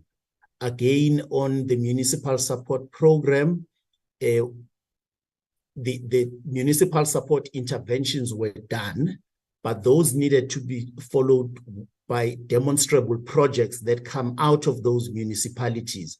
As at year end, those projects had not been submitted for approval, but they are being packaged now for approval before the end of the current financial year. Again, Chairperson, when it comes to the preferential spend on the consolidated capital grant, where we had challenges is in the areas of the designated groups on businesses that are owned by on women-owned businesses, on youth-owned businesses, as well as entities with owned by people with disabilities. So this is an area of challenge for us, and again, we are giving it attention. The residential rent relief, we received in the year under review, we received applications of 22.7 million. Out of these, 15.5 were approved. As at year end, only 1.4 million had been paid out. We are working with the CFO in the department on the retention of surplus funds, so that this black piece can then be brought up to 15.5 as well. And this submission has been made to the department for onward transmission to National Treasury in their consideration of our retention of surplus funds. So, Chairperson, from a performance outcomes, AOPO perspective, this is what we are delivering to the committee. I will then invite Ms. Lorato Sithole to take us through the next section. Thank you very much. Good morning, Chair, Portfolio Committee members, the Deputy Minister, all board chairpersons, CEOs, and the DGs, the DG in the department, and all other colleagues. Chair and committee members, as the CEO and the board chairperson have already reported on the audit outcome. We have received an unqualified audit opinion. Overall, year on year, we have maintained the outcome on financial statements, which was unqualified, and the one on compliance had material findings. The one relating to performance report is where we regressed a bit. We experienced a bit of challenge with the evidence that we had, particularly on product development and funding, where our evidence of working with women-owned construction companies was not sufficient to meet the AG requirement. It was there, but unfortunately, there are certain criteria that it did not meet. On the next slide, we are reflecting our year-on-year comparative. The slide is not moving on. Yes, thank you. We are reflecting our year-on-year comparison of the outcome, where on emphasis of matter, we had one in the previous financial year, but for 22-23, there wasn't. And issues around compliance with legislation came as a result of the misstatements that were identified in the AFS and also the predetermined objectives. On the next slide, Chair and Committee, we are reflecting what measures we will be implementing to improve on the audit outcome. In relation to misstatements in the financial statements, we've identified that we need to improve further on the internal audit review processes, and even in the manner in which management reviews the financials before submission to the AG. So we are in the process of developing a plan for year-end review, but also in year, we are looking at what improvements need to be implemented such that our overall internal control environment improves. Relating to performance, we have looked at, still on that slide, sorry, on audit improvement. We are looking at the portfolio of evidence against indicators, and we are subjecting the quarterly performance information to internal audit review, making sure that it aligns to the expectations of the AG. And we have also requested the AG to perform mid-year review of our portfolio of evidence. Findings that were there in 21-22 have been resolved, and we're just reflecting on them. On the next slide, we're reflecting the spending on consolidated capital grant and institutional investment grant, where we are reflecting a 97% spend and 50% spend for IIG graphically. Chair and members, I think what I forgot to mention on the audit improvements is that the plan has been tabled at the Audit and Risk Committee, and we will be reporting on a quarterly basis to the Audit Committee for their review and as evidence of the work that has been done. On the financial statements, we are reflecting our budget against our what has been actually implemented. Overall, we had a budget of 887 million, but we ended the year with 982 million being our revenue. We had additional income that we had to accrue relating to recoveries of 26 million. and also interest that we earned. Out of that, we were then able to spend 923 million towards implementing projects and the running of the organization. On the next slide, we are reflecting our statement of financial position, where we are having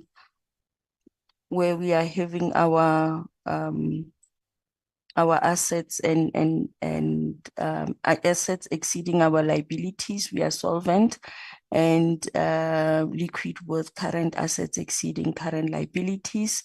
We have some cash of 1.2 billion, which has been included in the submission to National Treasury for approval, which is actually committed against the capital grants that have been approved of about that amount. Then our total liabilities were sitting at 380 million, including the rent relief balance. On the next slide, we are reflecting our financial performance overall, wherein we had total income of 887 million, and we also implemented projects and had expenses that came through, resulting in a surplus of 59 million out of the interest income that was received on the CCG grant. On the next slide, I will hand over to the CEO for the recommendation. Thank you. So, Chairperson and members, we are then recommending that the Portfolio Committee note the presentation by the Social Housing Regulatory Authority of our annual report for 2022-23. Thank you. I will hand over to our Chairperson for closing remarks. Thank you, CEO and CSM. Chair, it is that from our side. And once again, thank you for the opportunity to present this annual report to you. Thank you, Chair.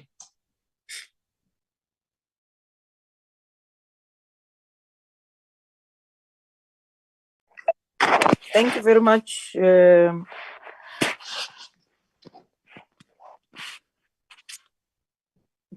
and the entities. I will now give the opportunity to honorable members of the committee to interact with the presentation as tabled by both three entities. Honorable members, you are welcome to raise your hands on the system so that you can be noted.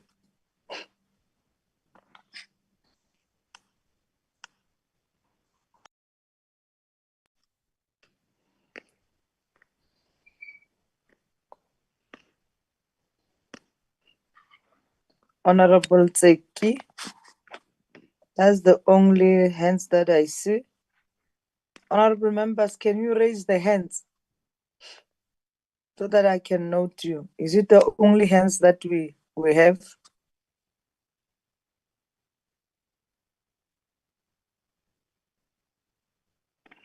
Okay, thank you very much. It's only one hand from Honorable. Chair, our hands are up. Okay. Honorable, let me note, Honorable Butas Seki, Honorable Malemacha, and Honorable Sekhwai. In that order. Thank you, Chair. Chair, NHBRC mentioned something very important in relation to lifestyle audit. If they can also indicate to the committee the indicators of that lifestyle audit, And I think the lifestyle audit was informed on the concerns from communities and from us as a committee. And when are they going to complete that lifestyle audit? I could also ask on the other entities on whether do they have such an activity or a policy on themselves. The other question, Chair, or comment, it's on SHRA. I didn't understand that when they were saying they have something called the rental boycott strategy. Is it to curb the rental boycott? Is it a boycott on people that can afford, but they just decide to boycott? Or is it because of economic challenges where an individual will lose employment? Or what is it, Chair? The other thing, I think, Chair, we need to have a discussion on this issue of rent to own. I know it can disturb the rental market, but if we manage it well, in terms of what kind of a policy formulation we could have, at the top of my head, I'm thinking of a person who would be in a property of rental for 20 years, on whether that person cannot qualify for rental to own. Maybe after 20 years, it could be just 10 years to pay, you know, looking at the rebates of the previous years. Not totally, but it's something that I'm thinking that it could be considered. I heard what the CEO have said, but it's not something that could be too negative if our policy direction can be of transformatory in nature. The other issue, Chair, we have observed in many towns in our country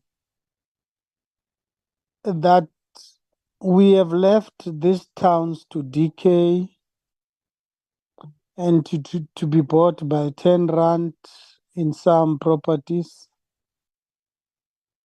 Can SHRA and NHFC have a joint program, Chair, on looking at those properties that are left or abandoned by their owners? To take them over, it could be for social housing, or it could be for the bond of NHFC. Those are my few points, Chair. Thank you.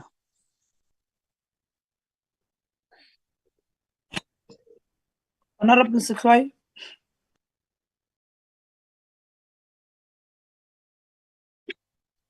Thank you, Chair.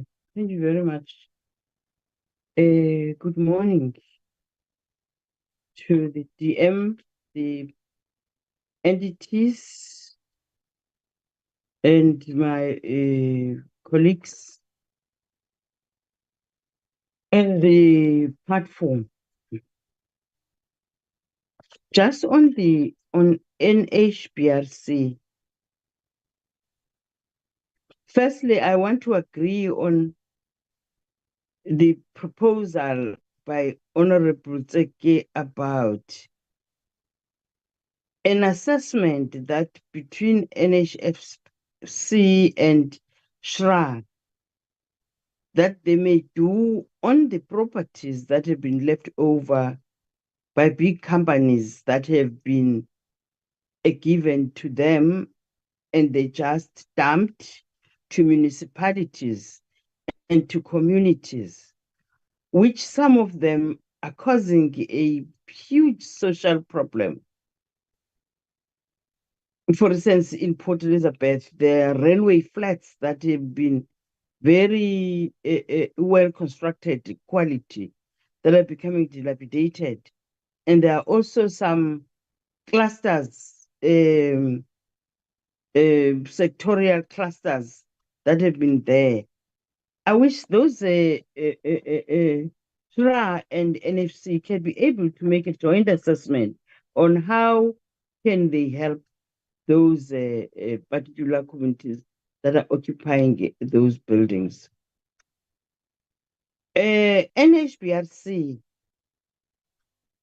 I hear that NHBRC is trying by all means in terms of performance. But what I want to check is that the performance of NHBRC is very important for our communities and for us, because it has to deal with the quality product. The financial performance will be fine, but the issue is the product that is coming out of the inspectors a qualitative for our people. Does NHBRC have a strategic plan which is well integrated, which should start from designs of houses? Because NHBRC has got to have an interest on why am I approving houses that are not quality, and why there are cries within the communities. Should start from designs and the capacity of builders and developers to build quality houses, and the role of the inspectorate division from municipalities, because NHBRC should not play a role of inspectors. Inspectors should come first, and then NHBRC should come after. And NHBRC should be strict not to approve houses that are not qualitative, because that is where our communities are being undermined in the process.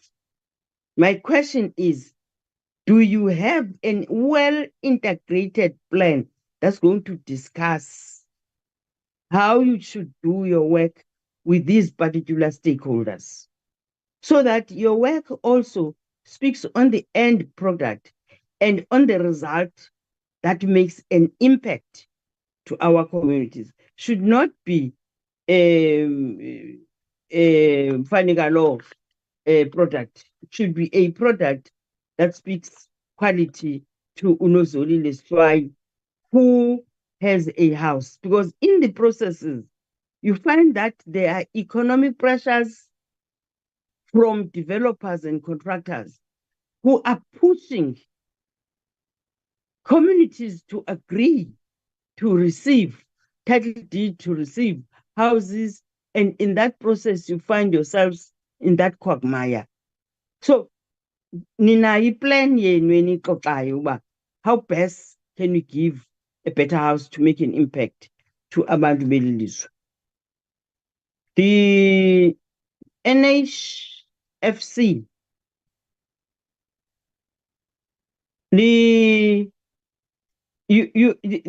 this entity is a very, very critical entity in terms of the business development of the economic growth of the country, because it deals with, although it deals with the middle income, it also deals with the low profile communities, and it's trying to upgrade them to a level that is well acceptable for future in the country. It's very important that we note the performance that they are doing and also the strides from where they've started. But coming to the issue of disbursement on the designated a group, women whom they've made them to be bankable, which many banks could not understand that poor people, women could be bankable, they could be able to repay their loans. I want to move from that to say, you have got a lot of those women in the SASSA profile whom government never know that these communities will be able to sit on this bracket with the huge amount that they are getting as family members. They get a lot of money in family household. It could be 350, but many 350, they make a 10,000. But there's no thinking. There's no thinking. How best can we build this family in terms of putting ourselves in a profile of a high value in economically? So I want to pose a challenge to NHCI. If they cannot have a joint program with SASSA and discuss the matter, government is under pressure. It doesn't know what to do. But this grant is not helping government. It's making them to be highly poor, poverty-stricken, and government doesn't know what to do. So that you could be able to discuss how best can we look on those families. The issue of I hear that you have got forums with banks, which is discussing some of the issues. I wish also this could be included, what I've just raised, in those discussions. The appointment of the first CEO, uyazola. Ifoto kaZola sisayilindile ubethe uzosivezela ifoto yakhe. Siyilindile la foto mayikithi gqi aZola. It is really for us a plus in terms of appointing a female CEO in a position of that nature, very, very strategic position, which in a gender perspective, we have high expectations in terms of the economic value, firstly from NHFC and the country. And also that position, perhaps, Azola, Miss Mayekiso, Miss Mayekiso, could be utilized to benefit a lot of women business entities, for them to participate in programs of this nature and beyond, which will then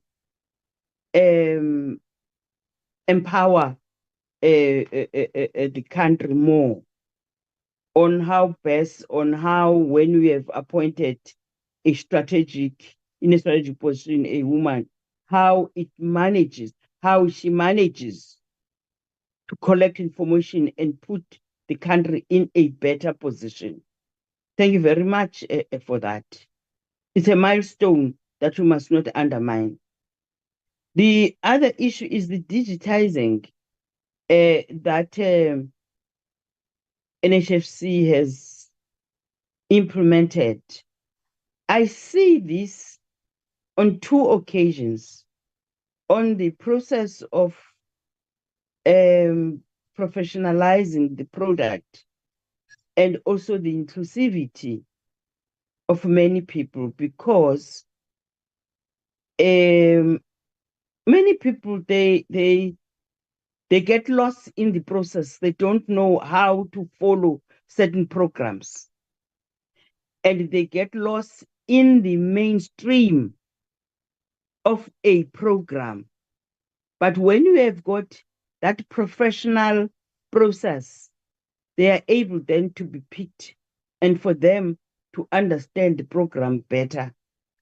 So I see that this is going to help us more. The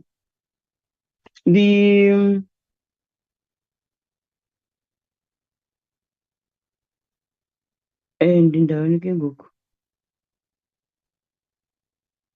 yeah, I think the issue that I was to raise last was what I raised supporting Honorable Teki about the flats that we have in our areas and the cluster homes that we had left by some business entities to our people that now are a social challenge.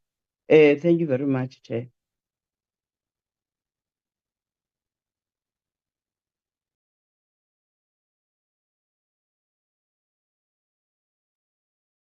Thank you, Chairman. Thank you very much, Honorable Sifai, Honorable Malamata. No, thank you, Chair. In the House, DM, colleagues, entity, and their teams, allow me to take this opportunity to welcome the presentations and further congratulate you where you have done well. Though you must take into account that in human settlement, everything that you touch matters. If you are to give a house to a family that never had a decent home for as long as they exist, and you give only one in the entire village, it might read as if it's nothing, but for that family, the surroundings and relatives, it means a lot. If you are given monies to give the entire family, and you don't use the money correctly to produce the end product, which is a house, you are failing the nation. Now, here it is not where you can justify any failure. Anything that is done and not benefiting the intended target, you must know is a concern of some sort. The other thing that we must congratulate you is the filling of vacancies in strategic and decision-making positions. I think the Mosebetsi Usama Handle, we are a bit happy when such are happening. And further says it's only the African National Congress that advocating the issue of promoting the capacity of women. Indeed, we are very much touched and happy to realize that the CEO is a female, and it must not be once an end. It must be the beginning of the good that women are capable to lead. And we must see through actions that, if I have to shoot straight to it, that you assist us, especially when we deal with issues that is in your entity. Retrospective purchase dates to be revised, the flip subsidy for properties as far as 20 years ago. These are the things that we must talk about. You spoke about the economy, which we are in agreement. There are a number of young, if not teenagers, who are in this bond, and there were some monies that was meant to deal with the distress, and we don't know what really happened. We want to know what happened and how to improve from there, with the intention of saying at what point do you bring the banks, this other private institution, to assist, so that at the end of the day, we deal with the distress, especially of this bond mortgage, so that at the end of the day, our nation is not left out. Imagine a situation of eviction where people are out, blacklisted, young as they are, they will never recover from that. I'm just giving you some of the issues that we must consider. NHBRC, we wish you the best, especially on your proposed bill that is about to be concluded. And we think through it, you will really improve. We'll have houses that will be enrolled, houses that will be monitored from day one until the last day of handover. Happy letter will be signed accordingly with the specification of the house, and we shall not have a house that is brand new second hand. It's very new, but it has got some patches and everything. This must come to that, and we want decent houses that can last for years, if not decades. Chairperson, with your mercy, SHRA, we have done oversight. We have seen the good work that we are doing. But we also have some concern, especially where breadwinners are losing income as the only thing that was making them to be in those houses, they're renting, you name all those. What is it that we have in place to replace that so that we don't find a person who has been evicted from a government house in the street with the family and everybody? Other than that, the AG has raised some concerns, especially on the findings where they are repeating. We are saying it's another aspect that must be looked in. We have no problem with findings, but it must be new findings. It cannot be correct that we have some repeating findings. It means like we are a bit sleeping at work. Chairperson, allow me to stop there and say those that did very well, we really congratulate them. Those they have got some shortfalls, let's improve on that. Thank you so much. Thank you very much, Honorable Malematsa. Just to add questions and join you to welcome the report as presented and congratulate the entities for maintaining the unqualified audit and encourage them to work very hard to get clean audit, because like you look at NHBRC, if they just deal with the issue of consequence management, they have arrived. We encourage the audit committees of the department to work very closely with entities and make sure that these repeat findings and the issues that they've raised by Auditor General get attended to.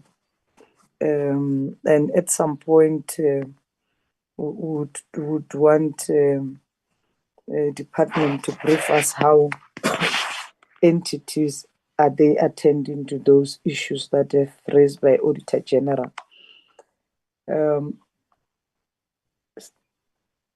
Questions that I have on NHFC.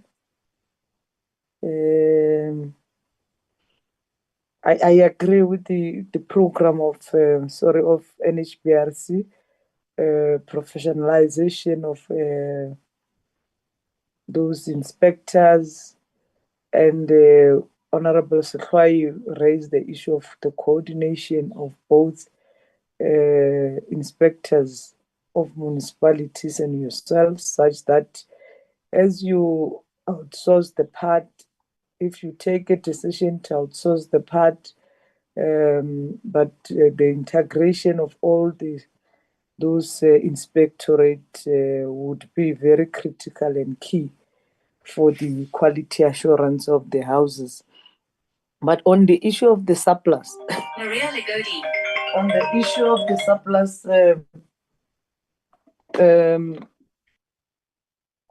which is on the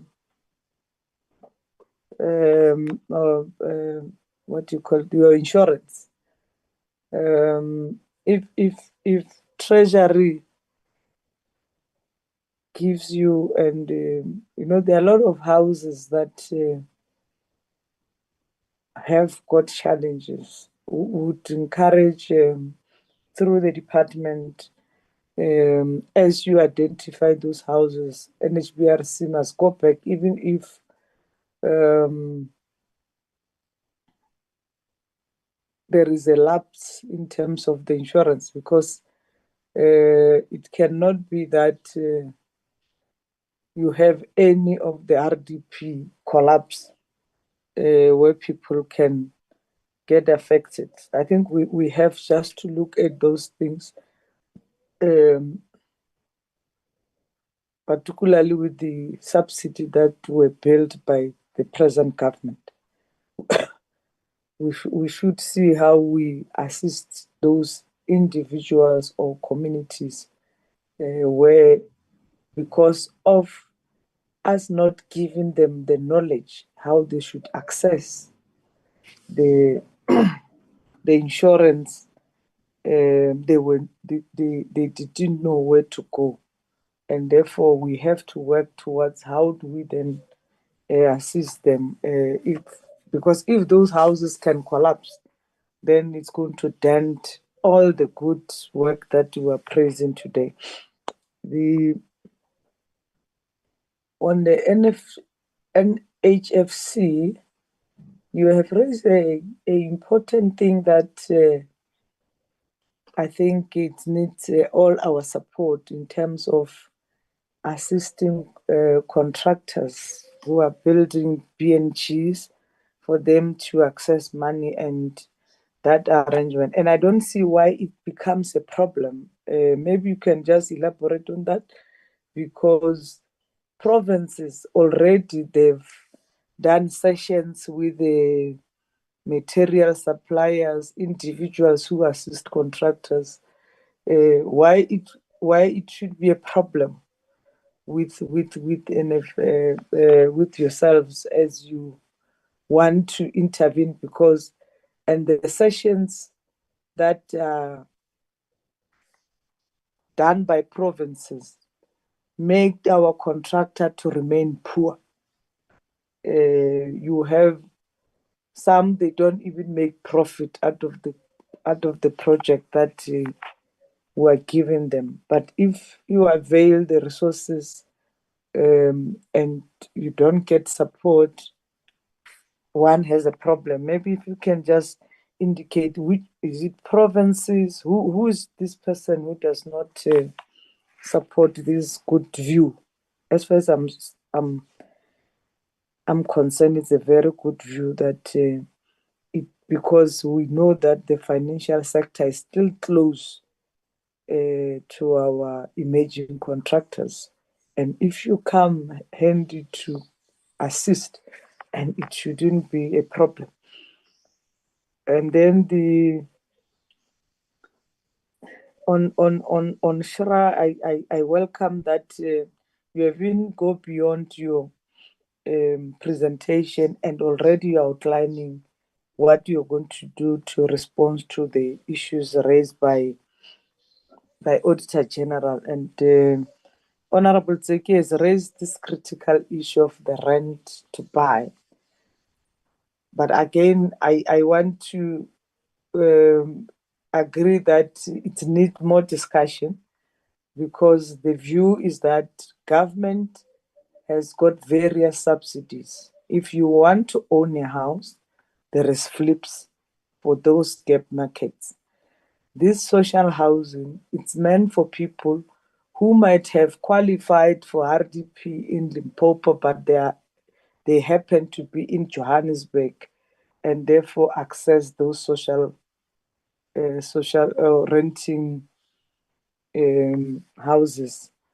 And for me, I think it shouldn't be the issue that we discuss the rent to buy outside the policies what government offers for its communities, because then it will then means that the target market, because social housing or rental market is targeting a particular market, and anybody who would want to own, you have a flips to take care of such things. But I'm saying, let's discuss it and look at the holistic policy that government has, and trying to support all its communities, those that have various issues that might want to be supported. Those are the issues, and just to add on what Honorable Malemaja has raised, SHRA has reported on the distress budget that we have appropriated, given to them, how they've utilized. But I didn't get the NHFC on their part. What is it that they've done?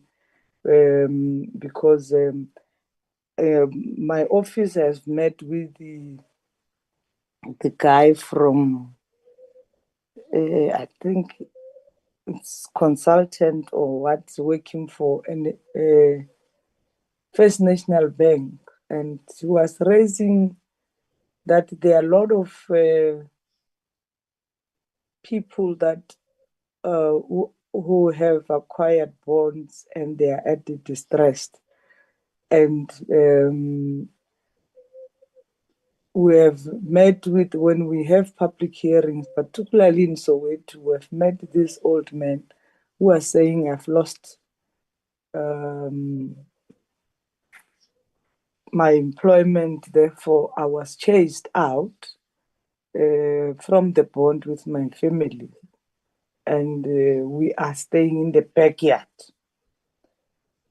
So I just want NHFC to take this discussion further. But in this meeting, they should actually explain to us what is it, how many people have benefited out of that distress funds.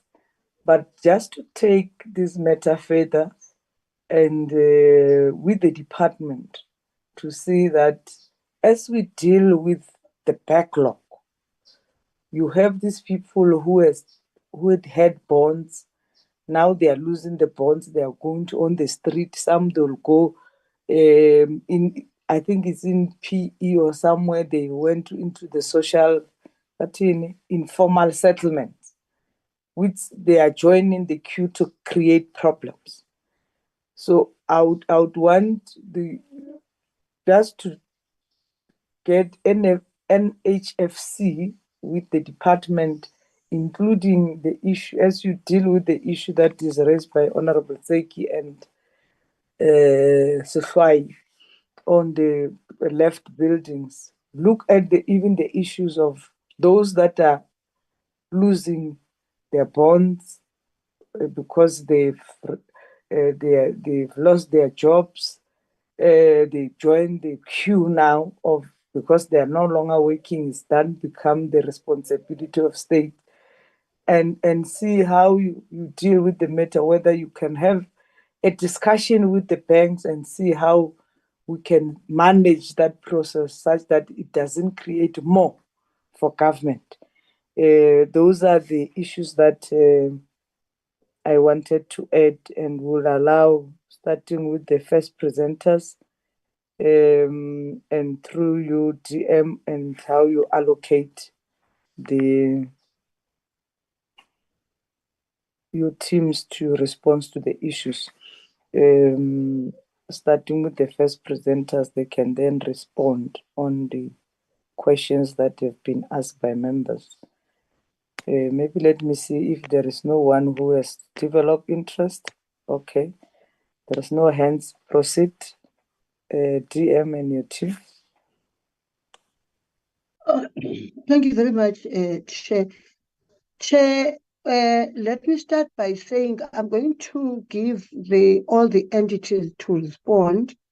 Then after that, I'm going to request the acting DG to do her comments. Then I'll come at the end. I also want to say to Azola, we've seen your nice suit. You may remove your photo on the screen. I think Mamo, one of the try is happy now to see you. You are nice and beautiful. But I'm going so to nice, follow that. so presentable, so nice Yes. and presentable. Thank you. Thank you. I'm going to follow that order, Chair. I'm going to allow all the entities to respond. At the end, I'll allow the acting DG to do a comment. Then I'll come at the end. Thank you very much, Chair. The first NHBRC and NHFC, then the SHRA. Thank you very much, DM, as well as the chair of the committee. There are quite a few questions that were raised, as well as comments. The first was the lifestyle audit.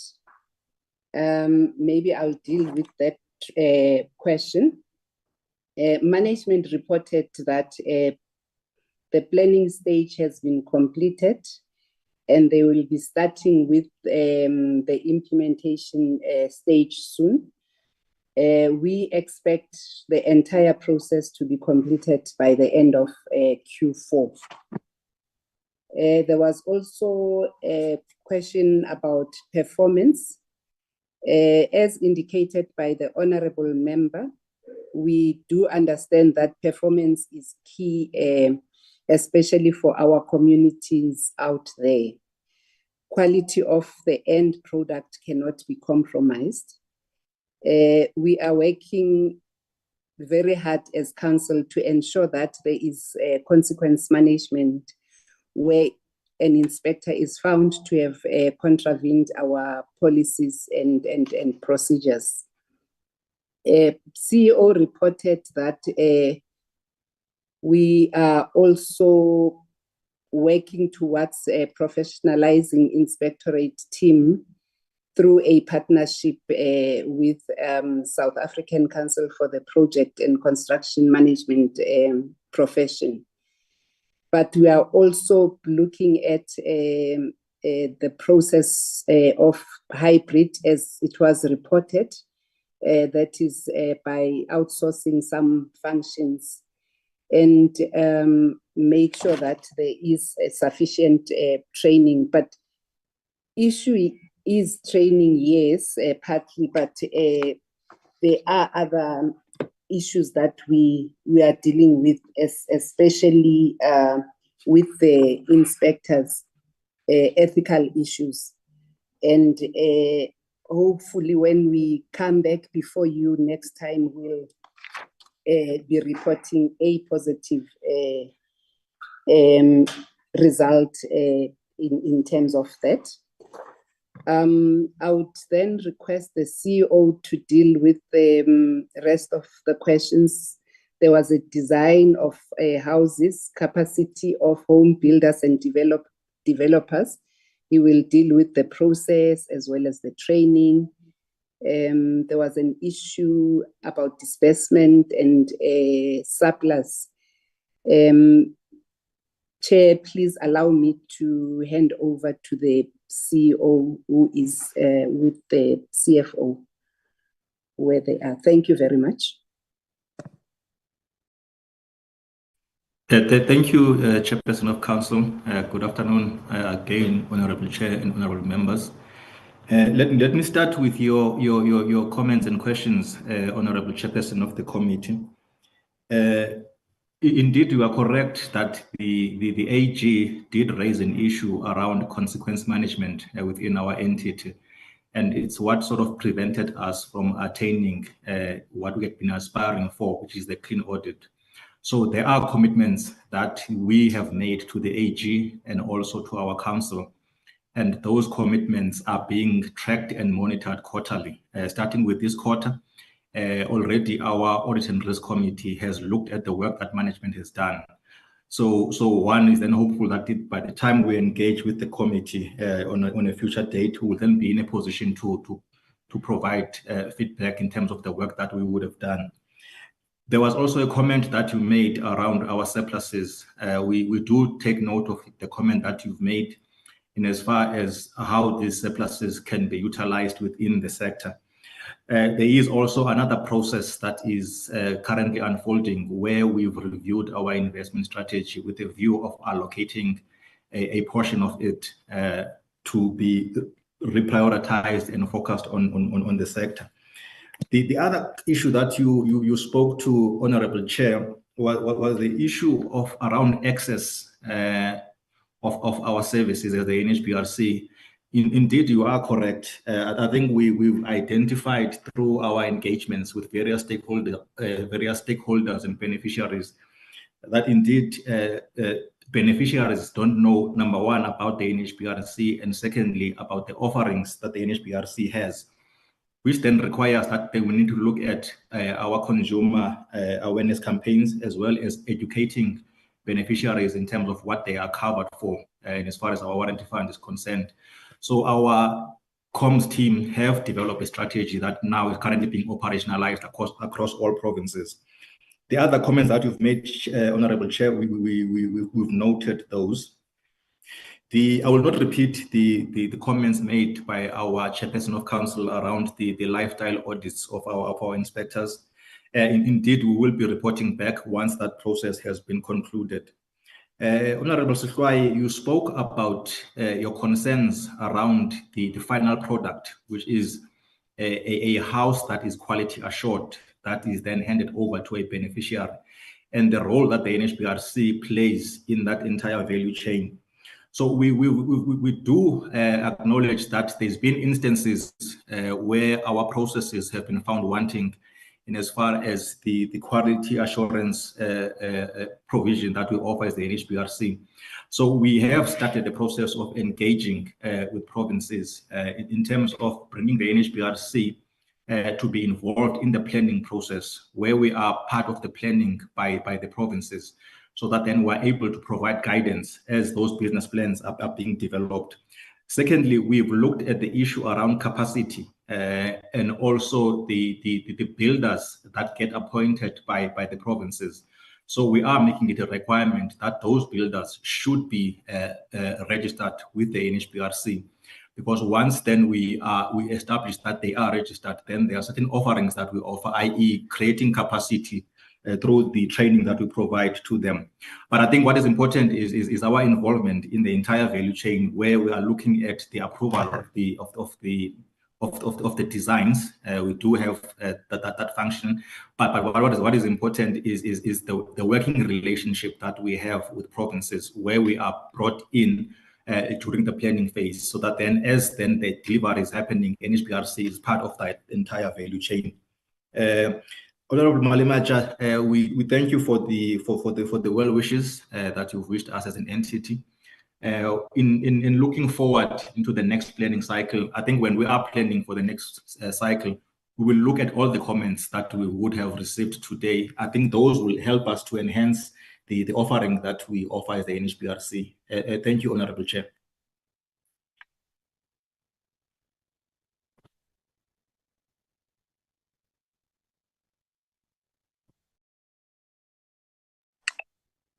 Number two.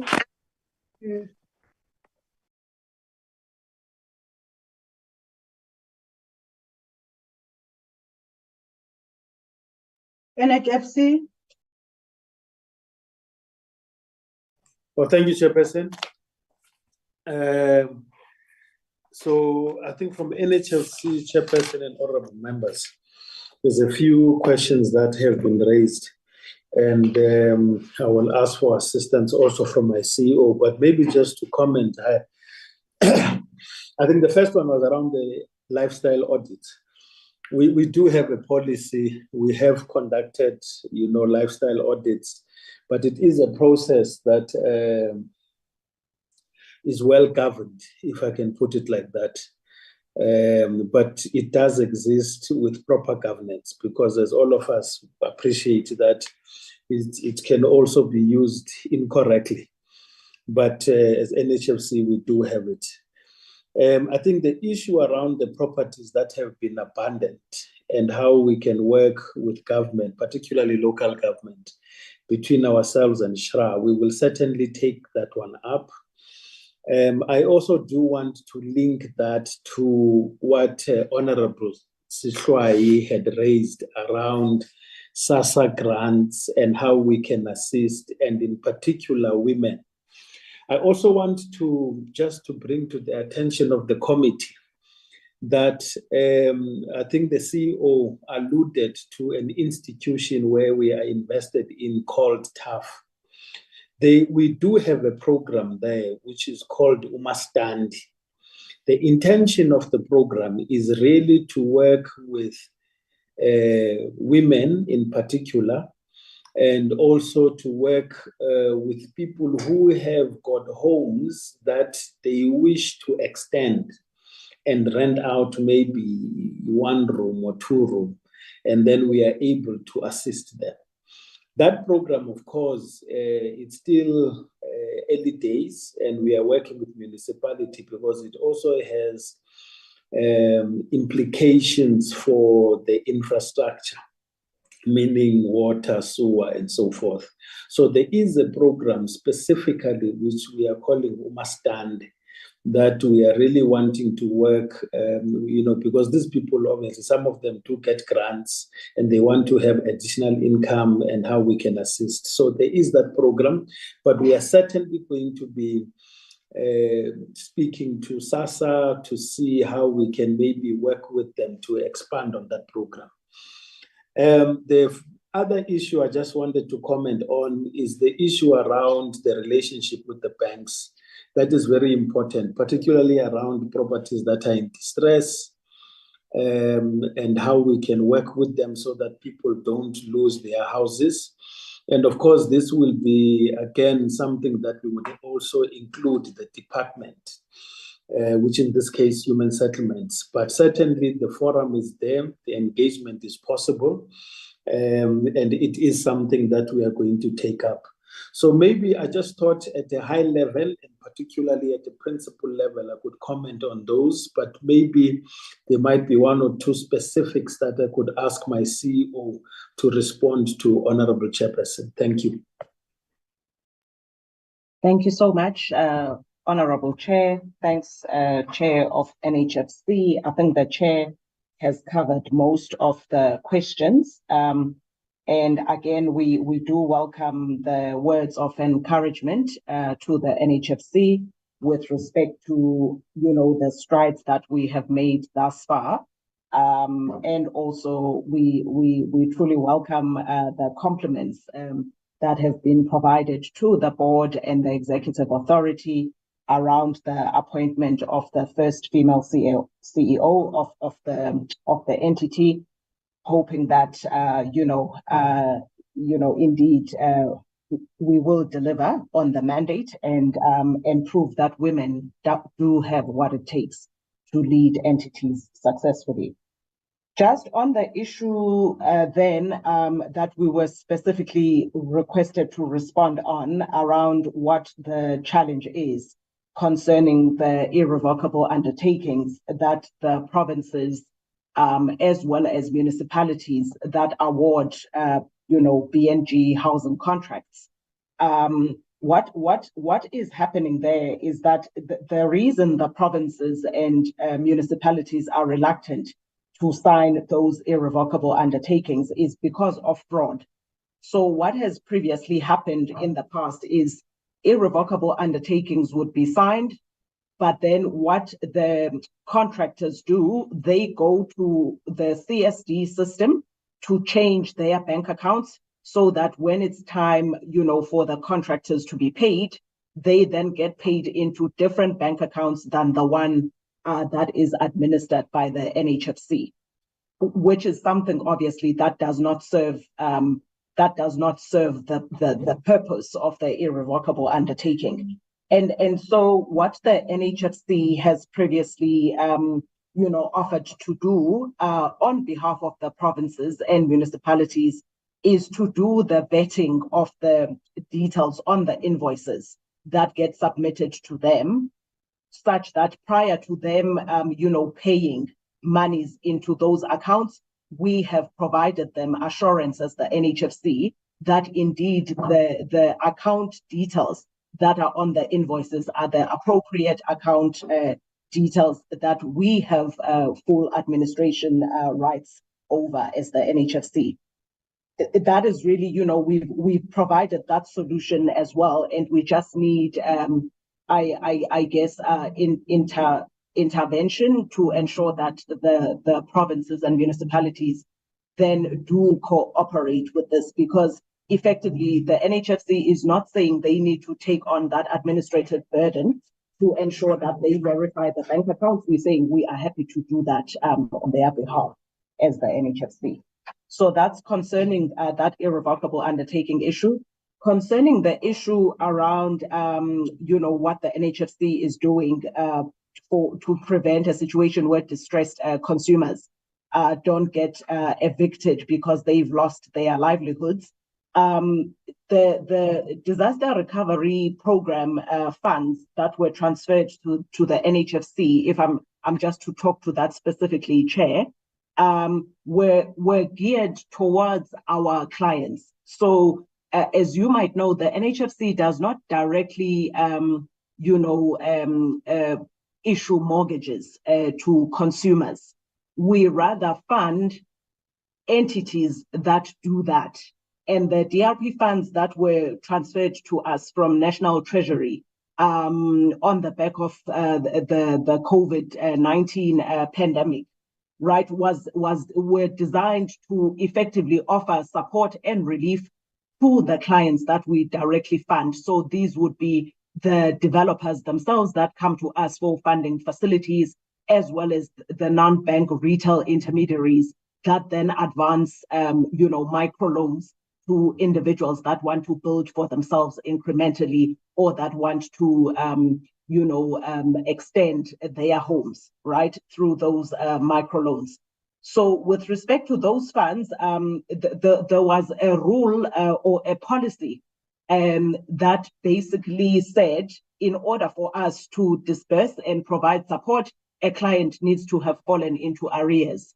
We will be going to the department to say we just need to do some enhancements concerning the policy, because we do know, for instance, that those incremental housing institutions have tapped into different resources in order to prevent falling into arrears with the NHFC. However, we do know that the consumers that they advance those loans to are defaulting at the moment. So we just want to make sure that what is left of those DRP funds can then be provided to our customers to provide the necessary relief, even in instances where they are not necessarily in arrears. But I think the Chair has then responded to what are we doing, in collaboration with the banks in order to provide that relief at the consumer level, the retail consumer level. Thank you, Chair.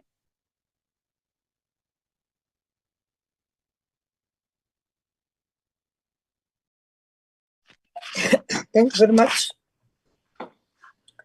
SHRA. Thank you, Chair. First, let me say, Chair, we appreciate the comments that have been made by members of the committee, and we welcome those comments, whether they were to commend us on the work done, and also to encourage us to put more pressure on delivering the mandate that we are supposed to deliver on. Chair, there were a few questions that were asked and a few comments made for the SHRA. Whilst I will try and respond to those that I can respond to, and maybe those that I'm going to respond to are those at a strategic level, and then I'll leave the rest to the CEO to respond to. Chair, in as far as the issue that was raised around lifestyle audits and what other entities were doing, we haven't embarked on the process as yet as the SHRA. However, as part of ensuring that those that are in positions of authority, more especially the CEO and CSM, we are in the process of subjecting them to a security vetting or clearance process. However, Chair, we can take the rest of the conversation in as far as lifestyle audits and how it applies to our entity forward through the council. In as far as the rental boycott strategy that was raised by Member Puta Seki, Chair, yes, it is the right question to ask. And the response to that, it is indeed a strategy to curb rental boycotts. Whilst I may not go into the finer details, Chair, of what that strategy entails, but at the high level, it is for perhaps first understanding what the issues are that cause people to boycott the payment of rental. Secondly, is to offer education for people, those that are beneficiaries to our program, to understand, Chair, the responsibilities from each of the parties in the value chain. And also perhaps to look at a coordinated effort, Chair, in terms of the stakeholders that are at the different levels of the value chain. And I must say, Chair, maybe yourselves included, and maybe it is something that we need to consider as an entity to share that strategy with the portfolio committee. And in as far as what Member Nancy had raised on properties left over by big companies or corporates which have been dumped on municipalities, and she made an example which I am quite familiar with because I am based in the Nelson Mandela Bay municipality in Gqeberha. I do know some of these projects that she has indicated on, Chair, and it is a conversation that needs to be taken ahead to council for council to deliberate on. Suffice to say, Chair, that as part of maybe looking at those properties, it is something that the minister has also raised with us, in that we look at what we call brownfield buildings, which are in the inner cities that have been left to decay, which I think would partly address this issue, Chair. And we have already started looking at those. And I think in the previous quarter, we might have approved actually some of these projects that would actually address the issue of the decay in the inner cities. I think, Chair, I will then, or the issue on the rent to buy and perhaps a policy formulation around that. I suppose it is an engagement or a conversation that needs to happen from the departmental perspective as we take the lead on that, Chair. But CEO, if there's anything that I've left out, please respond to that. Thank you, Chair.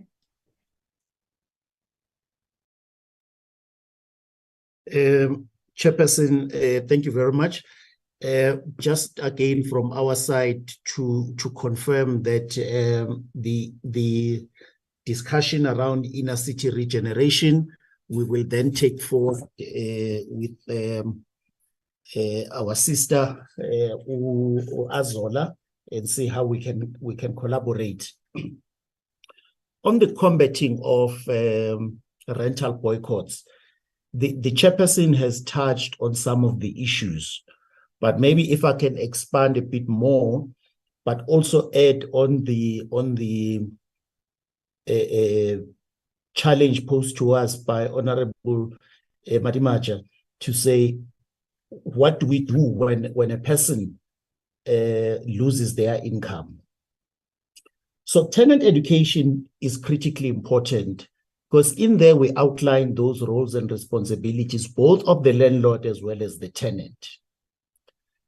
But critically important at a tenant level is that we then encourage tenants that, you know, they must proactively notify their landlords when economic circumstances change.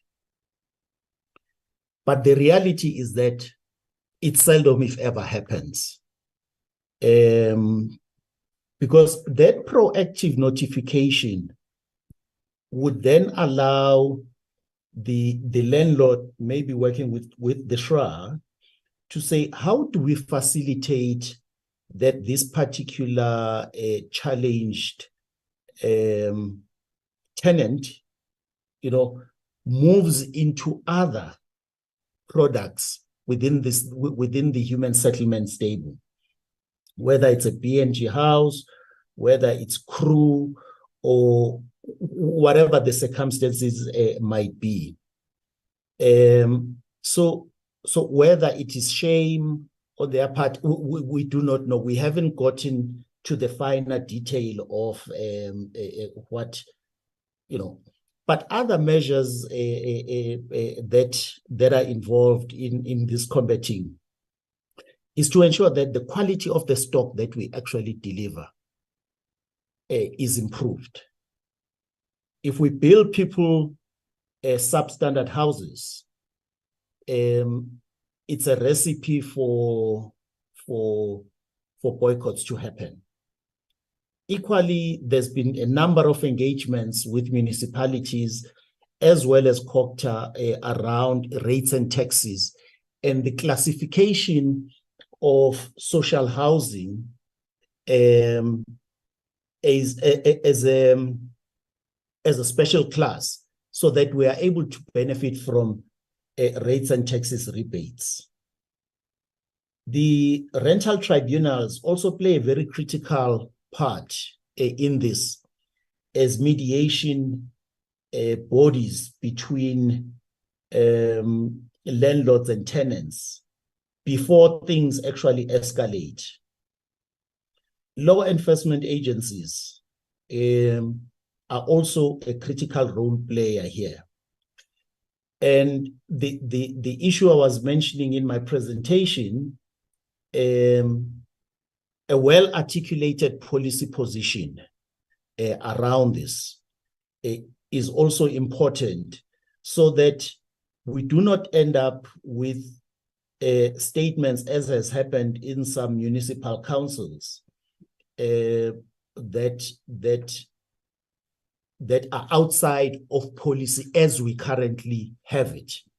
The fact that policy may change, advocating for policy change is one thing, but articulating as fact on a public platform is a different thing altogether. And that last element is what we are really worried about as an institution. So with those words, thank you, Chairperson.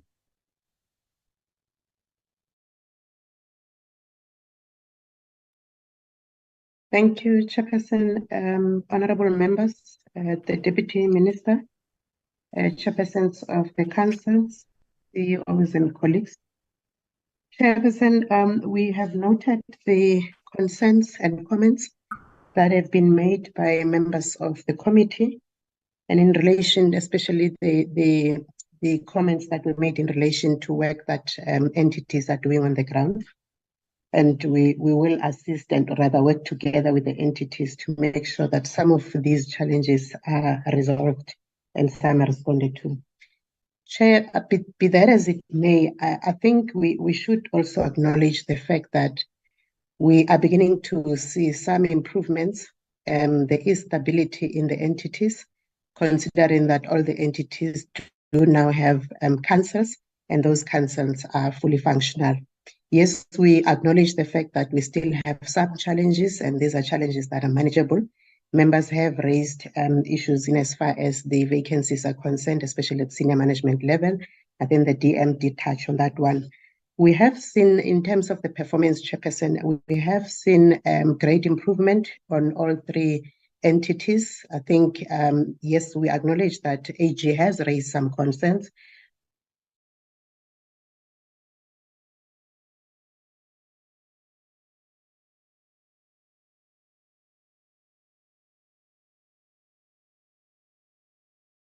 I've lost the acting DG, DM.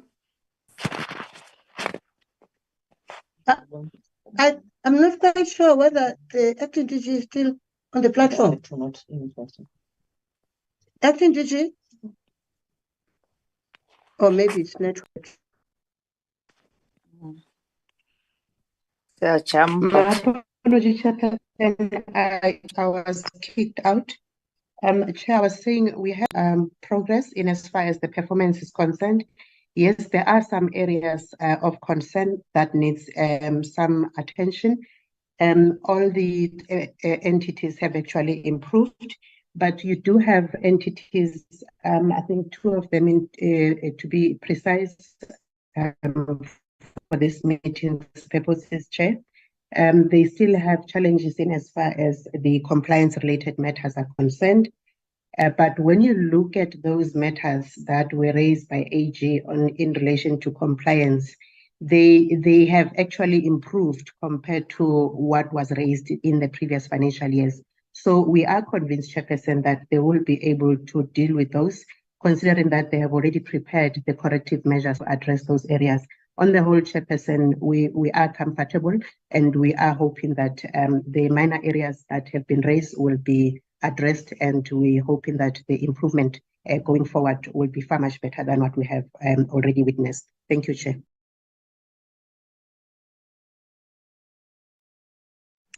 Thank you very much. Oh, not here. Oh, sorry, Chair. Thank you very much, Chair. And I would like to thank the 3 entities for their responses. Chair, I know if I don't talk about this, you will kill me. We encourage our entities to collaborate efforts regarding the empowerment of designated groups, particularly persons with disabilities. We need to work together and encourage this important community to access opportunities. And again, Chair, I know that entities are generally making concerted efforts regarding empowerment of designated groups. I would also like to emphasize women empowerment and emphasize that 40% is not negotiable. It's something that you always remind us, Chair, about 40%. What is positive, Chair, is that entities in their presentations demonstrated strides they've put in place to improve their performance going forward. Chair, I know you were our guest speaker in the Women Human Settlements in Ndaba. As a department, we are seriously following up on the recommendation that came out of Women in Human Settlements in Ndaba, which was held in Kimberley in August. The Minister has asked us to do task teams, and that is done, which is going to monitor the 40%. And also the task team was established to follow up and track 40% procurement budget spent on women-owned enterprises. I know this is your passion, Chair, and you always direct it to me that it must happen. And I thought that, and they know me, even the entities, I'm serious about making sure that they achieve this 40%. There are a lot of women out there, Chair. We're trying our efforts, working together with entities to make sure that all those women that are there, that we're presenting in Ndaba, we're talking about 40% set aside. There's slight improvement now, Chair. The Minister indicated on the 8th of March 2024 that this task team will be reporting to the next Women Human Settlement in Ndaba on progress with meeting 40%, and you emphasize it all the time, Chair, with us. And I would like to entities to make sure that they improve on the side of people with disabilities. In my opening remarks, Chair, I spoke to key vacancies that have already been filled by SHRA. The end goal should be to tackle the rest of the staff vacancies. However, for this current financial year, honorable members should appreciate that due to cost containment measures introduced by National Treasury, focus will be on critical positions. Chair, we have a serious program, the cut, which is from National Treasury. We don't know how we're going to do the work, but we'll try our best. The last thing that I want to raise to 3 entities is that we have students that we give bursaries. And when they graduate, we do not have a follow-up of empowering them with jobs and other opportunities. And I know that NHBRC is doing the training, and they're saying they are also going to follow up those people that are trained. And I want to encourage also, I always say to the department that we can't keep on saying training, and then we don't follow those people that we trained. I'm glad that all the entities spoke about follow-up of people that they've trained. And I also want to say students, all the time they phoned me and tried to say, I'm a graduate of human settlements. I was given money by the department, but I'm sitting at home doing nothing. And I want to say to entities, even if it means internship, but what I'll do, I'll make sure that I make a follow-up, and I want to say to all the entities, I want to commend them for the good work that they're doing. I'm in the office, I don't know what's going on here.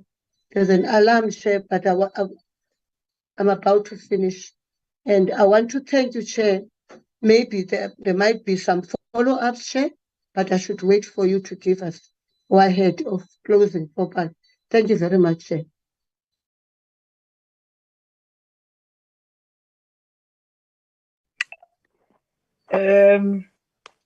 Honorable members, those are the response. Any follow-up?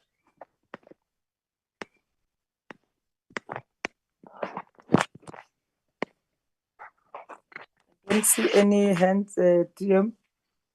You want to say something? We're closing the meeting. I would like to thank you, Chairperson, for your time, and also thank members of Parliament for always advising us and guiding us. We are where we are today because of you. We will keep on saying to you, please tell us where we're wrong. We have our own mistakes and challenges, and I know that with you, Chair, and the members of Parliament, we are going to succeed. And also thank the three entities we are led. Chairs of the entities are really doing well. And I want to thank all the CEOs and CFOs that are already give. Let's work together. Let's make sure that we follow what we've raised here. In the next meeting that we're going to have, we should improve and follow the recommendations that we've set here in this meeting. And with those few words, Chair, I want to close by saying, I love you. Thank you very much. We love you too, dear. Thank you very much, Honorable DM chairpersons of the entities that we have engaged, and we want to acknowledge indeed the good work and the increment in the performance and and how you run the entities such that we are able to achieve the intended targets, and will emphasize that your visibility even in the provinces would make more things very easier for all the provinces to market, assisting in marketing the what you you offer as entities, consumer education as raised by NHBRC. It's important for all of you that our people should know what government offers, and they have what choices they can make in improving their life to the better. We will welcome those consumer education if it can be taken by all the entities and your visibilities in provinces. Engage consumers that they must understand what you offer so that they can make better choices. And with that, and we want to congratulate you for getting unqualified audit. And please respond to those issues that the Auditor General has raised as still the challenges in your entities. If I were to come back in the next election, I'll just ask the Chief Whip to come and see whether you have attended those issues, even if I will not be allocated to this portfolio. I'll just say, Chief Whip, I'm still having unfinished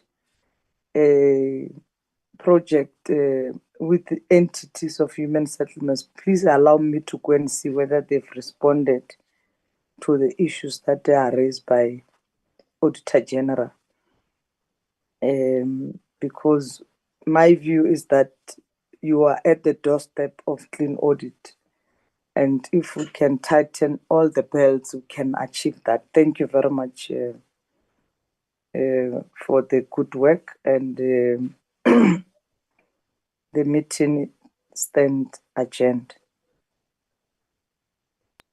Thank you. Thank you. Long live Chairperson, long live. Thank you, Thank Chairperson. you. A long way. Members, appreciate it. Bye-bye. Thank you.